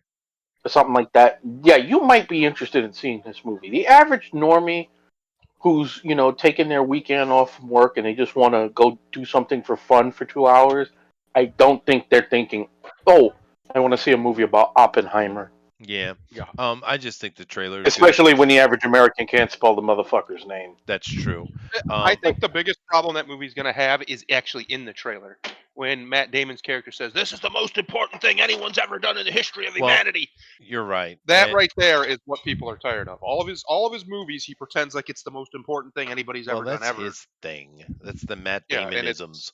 But it's boring. It's played out. It's done. Yeah, like, fair we enough. don't care about That- Nolan. but the thing in the trailer That caught we've my- been hearing Go ahead. that propaganda line has also been leaked out in everywhere else. Because I mean, next year is going to be the fourth most important election of our lifetime in a row. So Oh yeah, the most important. Yeah.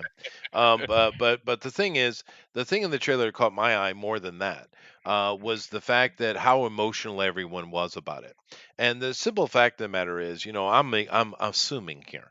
But I kind of rather assume all the people involved in that project were like, yeah, let's get them damn Japs.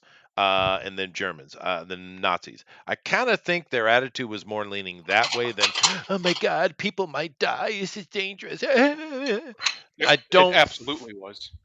My grandfather was a World War II veteran, and yeah, absolutely, it was all about let's get those bastards. Let's get them bastards. I don't think they were all worried about, oh, it's going to cause death. Now, we do know that Oppenheimer himself did make the famous quote, quoting the Bhagavad Gita, Yes. where I have become death. And of course, he's a very smart man who understood the future of what he had done. But all those people working on that, they were very patriotic, dude. Yep. Yeah. I have become death, the destroyer of worlds. Yes. But anyway, line. it should be interesting to see what happens with it, though, huh? Boy. Yeah, I actually don't want it to fail. I just honestly think the market's tired of Nolan. He hasn't had a big successful movie in a while, It's true. and it's just because he hasn't adapted at all. He basically makes different variations of the same story every time with the same "this is the most important thing ever" theme and really sanctimonious and all that, and it's just like, Yeah. I'm Yeah, over but- that. I don't. And plus, after the last few years that we've had, I don't think people want to go to that kind of movie. No. Maybe when not. you Yeah. you know you're at I mean we're at, especially you're at a point where we're seeing more and more of the normies pushing back against the preachiness than years Sure. past. And even if Oppenheimer wouldn't be considered woke by the standards or previous examples we've seen, that shit looks preachy as fuck. And It does. nobody's gonna want, like I said, nobody wants to sit down for 2 hours on their weekend away from work where they just want to be That's the thing. entertained I'm really and worried about watch with that. the Superman movie coming out because it'd be very easy for him to lean into that, Oh to yeah. lean into preachiness That's true. instead of understanding why Superman's endearing. Which, in fairness, most people don't. There's a reason people have this misconception that he's boring because he's invincible and blah blah blah blah blah. People don't understand what he is. They simply don't. There's a big misconception that's out there, and I think people who, when you live a little bit, I honestly, unironically think Superman is more of an adult superhero than the rest of them. Oh yeah. And it's No, he is because that's what we want the world to be. We want it to be the way responsible. Superman, yeah, the way Superman sees the world. That's what we want. Yeah. And younger people don't care about that as much, right? So they're like, But Right. I think that's one of the reasons why, and one of the things I'm worried about is in order to do that, to try and show that, he's going to turn in either the movie or Superman, or the worst one would be Lois, into preachy. Oh yeah. And Well, nobody wants that. look what the German did to him. I mean, come on. Yeah. Yeah. Like having some Yeah. damn foreigner do Superman. But Captain Canada has the most salient point. The problem for Oppenheimer is it opens the same weekend as Mission Impossible 2, whatever the number is, 7, Oh, I that's a think. stupid idea. Who did That's that? You're going to be buried. Yeah. Barbie, I just don't understand how $200 million went into this. Why? Whatever. Money laundering. Yeah, money laundering. Yeah. 300 million for 100. Wow, dude. Wow. You people are doing Yeah, this that's money. 180 million here. Disney. Well, again, one of the things that got swept under the rug over the last 5 years was that whistleblower from Disney about them cooking the books. Hmm. And they have to be, because you look at the movies they've put out, and then you go see the budgets, and you go, where the fuck was $300 million spent? But you know that Like, they're that in the least of it, they are moving that much money though. Mhm. So whether the money laundering aspect, that we do know that this kind of I, money is I'm being moved. somewhere in a third world country, there's freaking drugs with a Mickey Mouse logo on it. I just know it Yep. No, I because there's guarantee it. no fucking way. Mhm. There's no way that any legal action is going on the kind of money they're spending, Yeah, well, fair enough. especially when you're looking at these movies. I would say you saw some of the 80% fucking green screen. $300 million, really? Exactly. Some of those horror Me and movies. Thundaro can look beneath our couches right now and come up with some green screen money.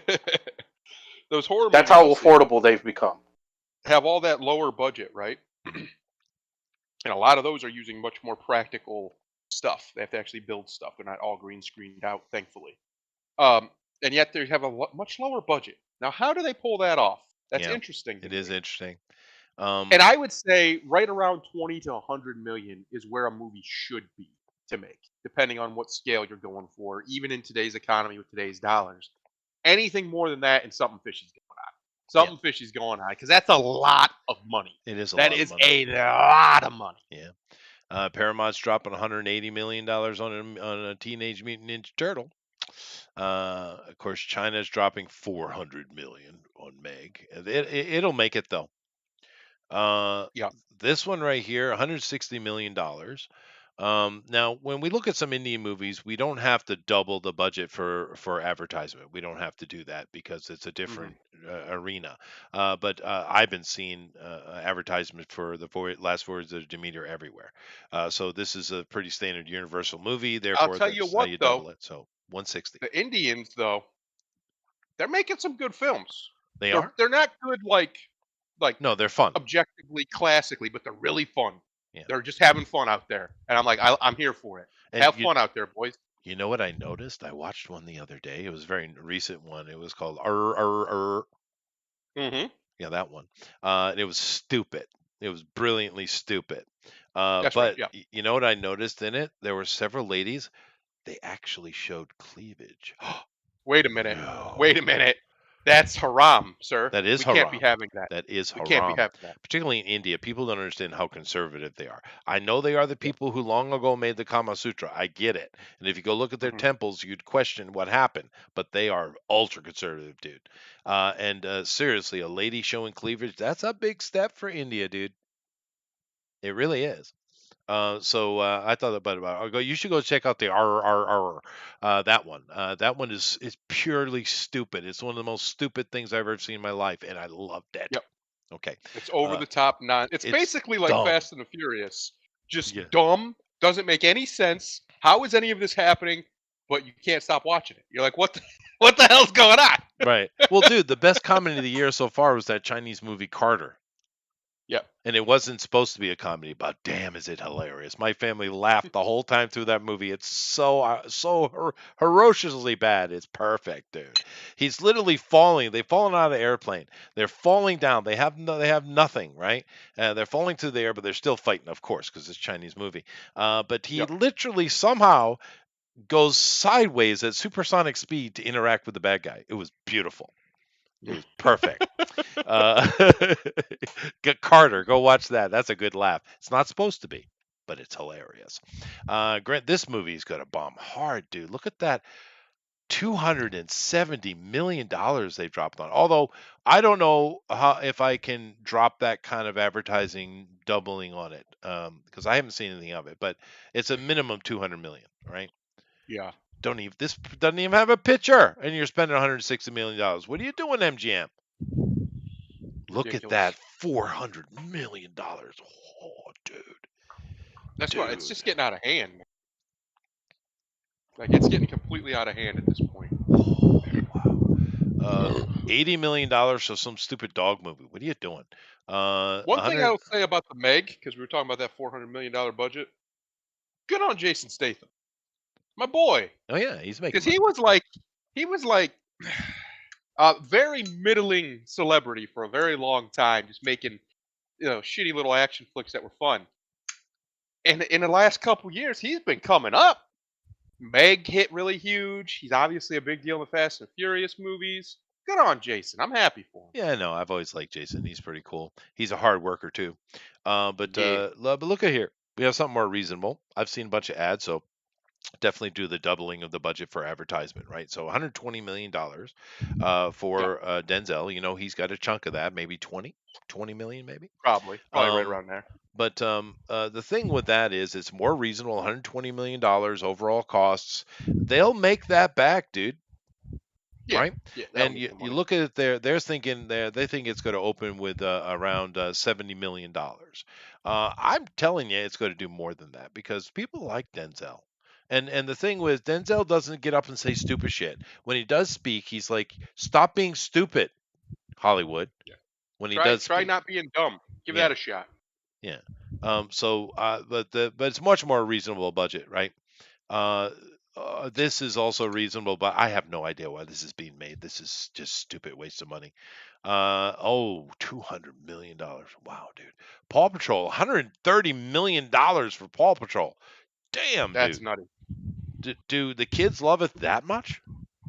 Apparently. They do, but goddamn, that's still money laundering.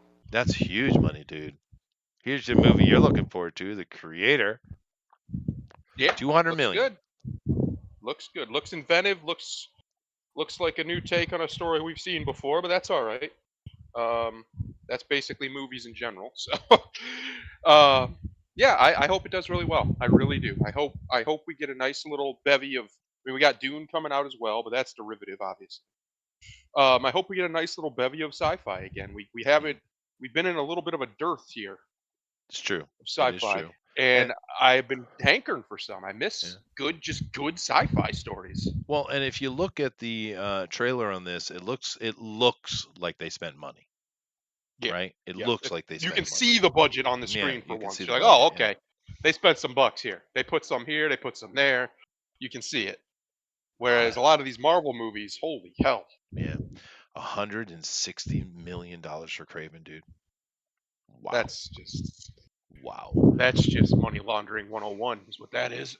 Much more reasonable 13, maybe 20 million here for The Exorcist. Much more reasonable. Yeah, it's not bad. Scorsese, holy crap, $400 million, dude. How Oh are my you God. spending that much money on a gangster movie? Because Scorsese, sir, we know you only make one type of movie, sir. You make one kind of movie, and it's mafia Yeah. movies. That's all you do. How are you spending $400 million on that, sir? Excuse me, sir. You do it well. He You do does, it but very I well. mean, how do you spend that kind of money, though, dude? But your gimmick is understood, sir. We know we know what you're up to. That's insane, dude. Saw, reasonable, $10 million, and it'll probably make $100 million, right? Yeah. Five Nights at 90 to 100. Freddy, maybe. Whew. It Four. was a super popular game. It might make the money. Yeah, Five but Nights at Freddy. you have a high special effect movie here in Dune. How is that the same cost as freaking Mafia movie by Scorsese? I don't know, dude. Money laundering. Yeah, money laundering. Look at this thing. Same amount of money. $400 million for the Marvels. Hunger Games, That's same nutty. amount of money. That's nutty. Look at this. 130. This is more expensive than the Mario movie. That's actually insane, Chester. Jeez, and that's DreamWorks. Wish. What is this thing? I've heard a couple of comments about it. I don't know what it's about.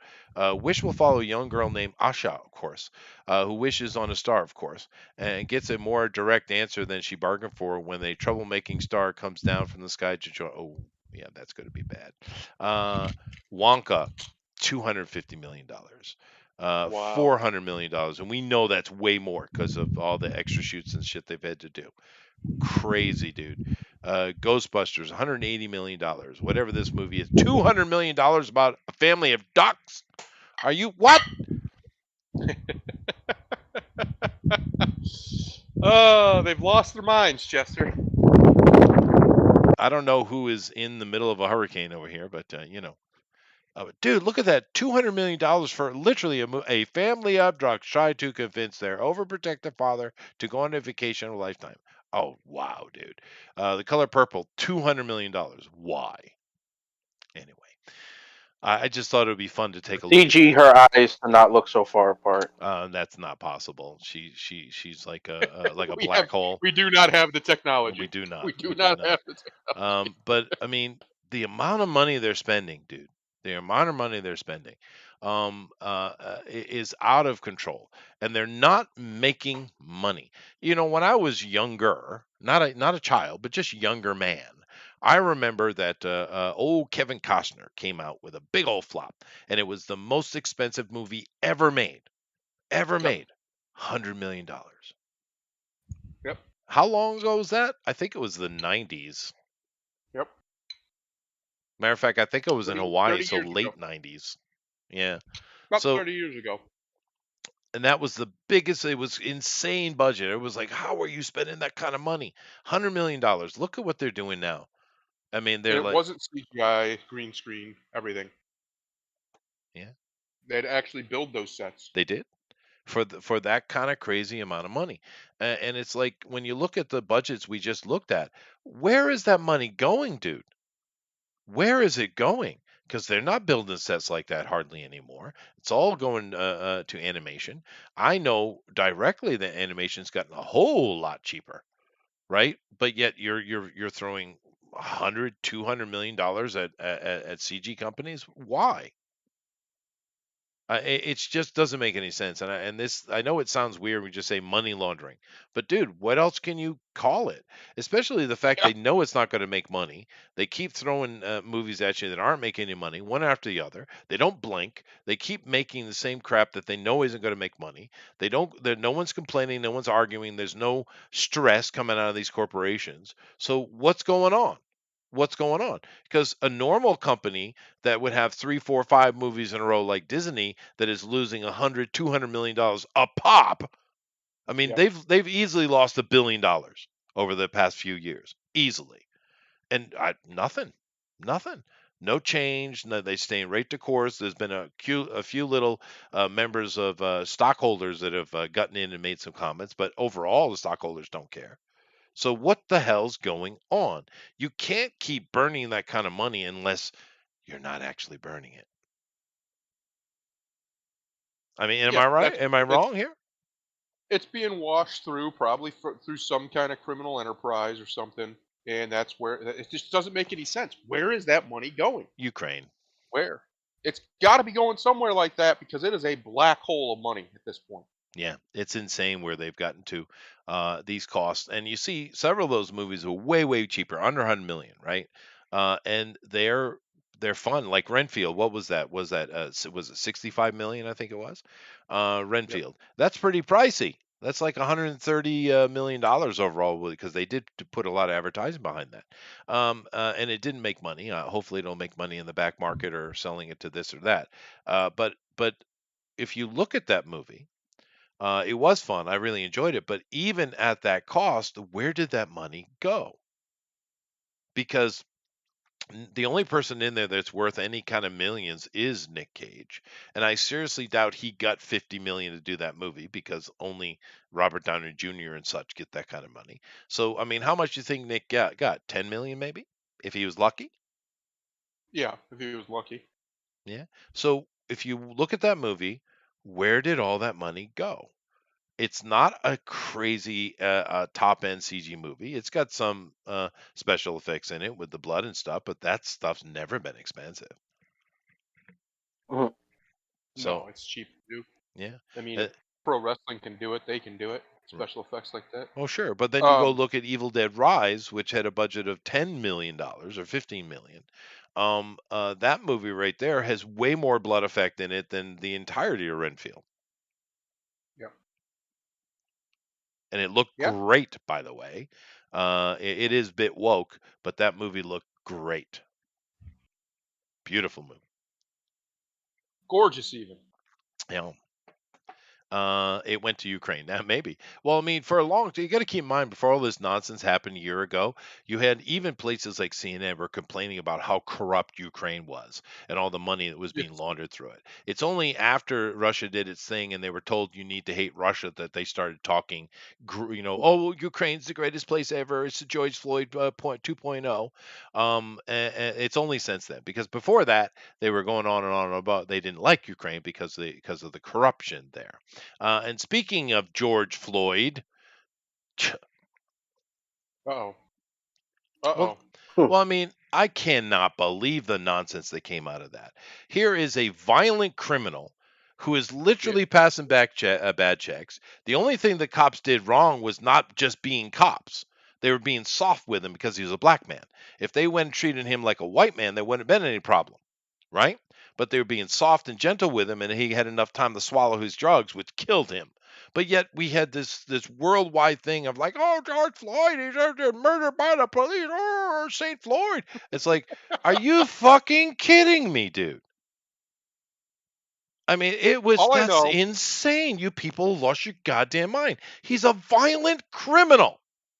at the height of COVID, this man Hmm. got multiple funerals and a gold casket Yeah. when everybody else was told they weren't even allowed to have a funeral for their dead relative. Mm-hmm. They Yes. outlawed funerals for over a year. This guy got multiple and a golden casket with thousands of people in attendance. Yeah. Yeah. Uh And huh. the thing is, when people look at the numbers and they talk about people killed by black men, particularly killed by police, I think for that year it was 15. That's 15, not 50. 15, and only 2 of those were actually suspect. The other 13, they got themselves killed because they did it because they killed themselves, Hmm. basically. Death by cop, right? So for some reason, the police they're not up to their quota, Grimlock. They're not killing enough black people because I've been told that they are murdering the black people. But that whole thing with George Floyd was irritating to me.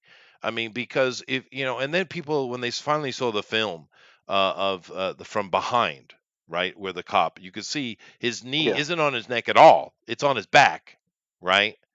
But they were just going on and on. This is the most horrible thing. It's like for me, the only horrible thing was the cops didn't treat him like a criminal, because that's the mistake those cops made. They should have handcuffed him. Mm. I don't care what you're saying. Shut up. And throw him in the back.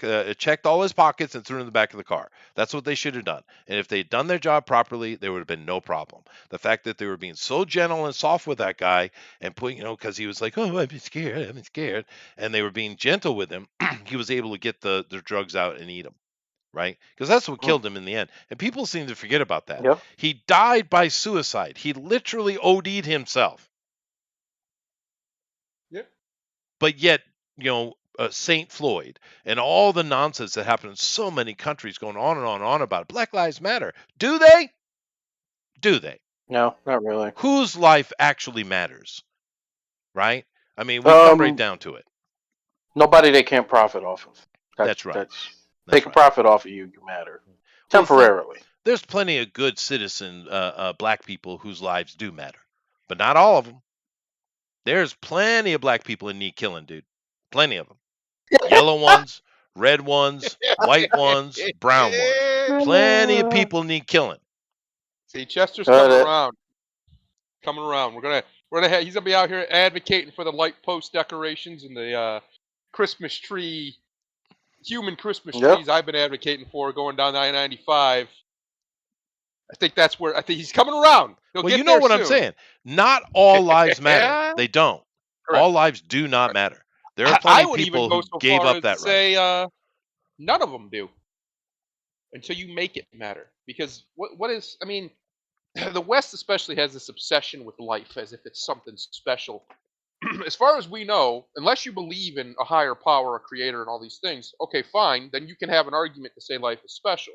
If you don't, then it's an accident at best. It's an oops of nature.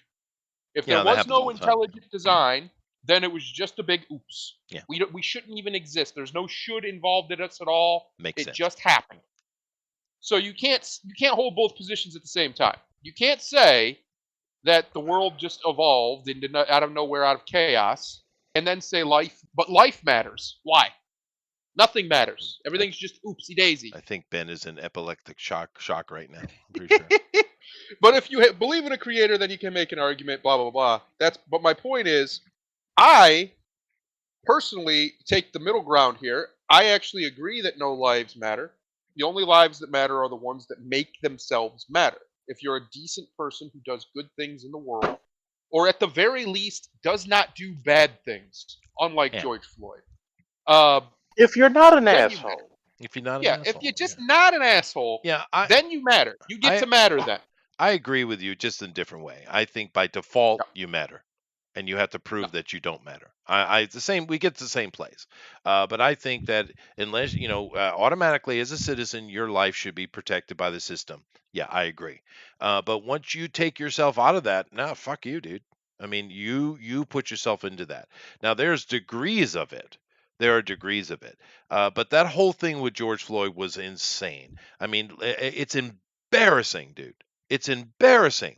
The way the Americans and the British particularly, and others as well, but particularly those two in Canada, it's embarrassing how they acted. Unbelievable. This guy... I've been saying this for a little while. Our boy Grimlock here can attest to it. I'm really getting sick and tired of black people. And I know that sounds horrible. But what I mean by that is what they present them to be.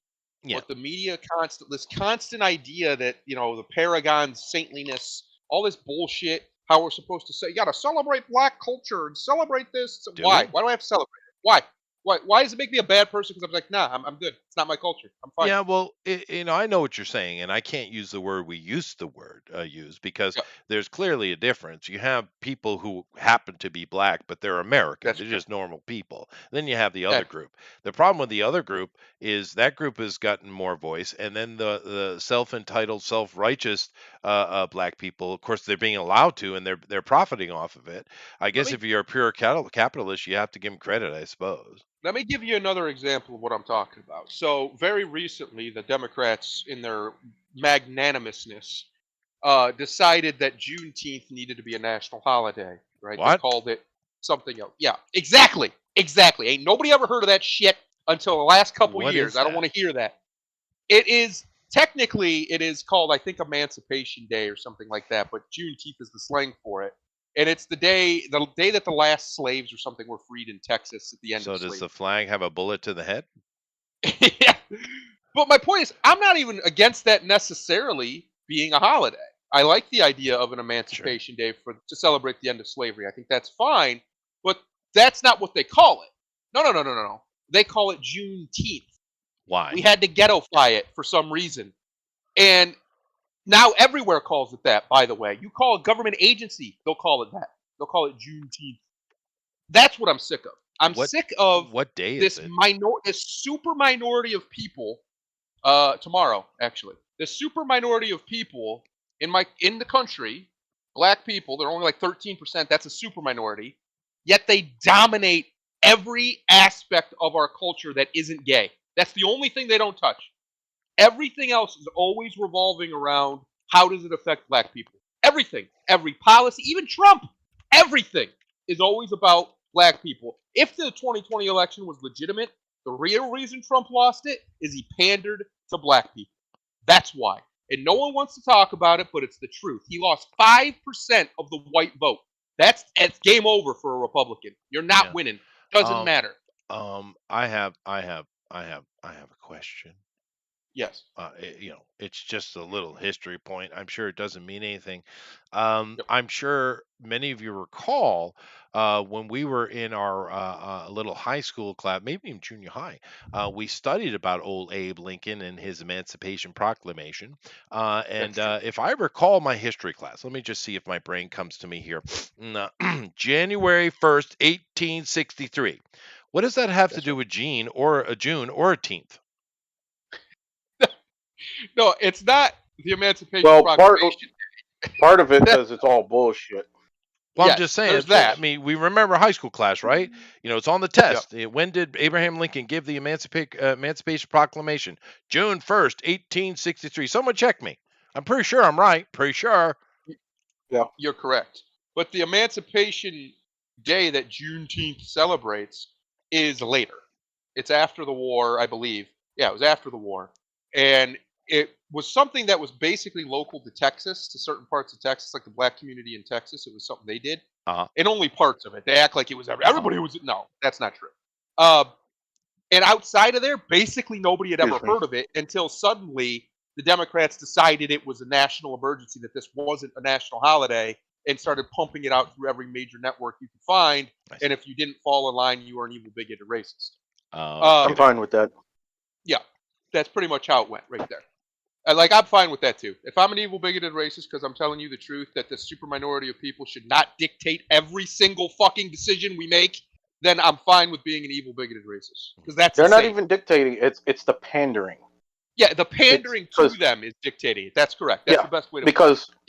Because in the end, because you and I both know, black people don't make a single fucking a decision of impact where it matters. That's why, unfortunately, black people trail at the bottom or near the bottom of every single category that matters in this country. Everybody can talk about all the other bullshit, all the other circumstantial, anecdotal shit. Specify American, please.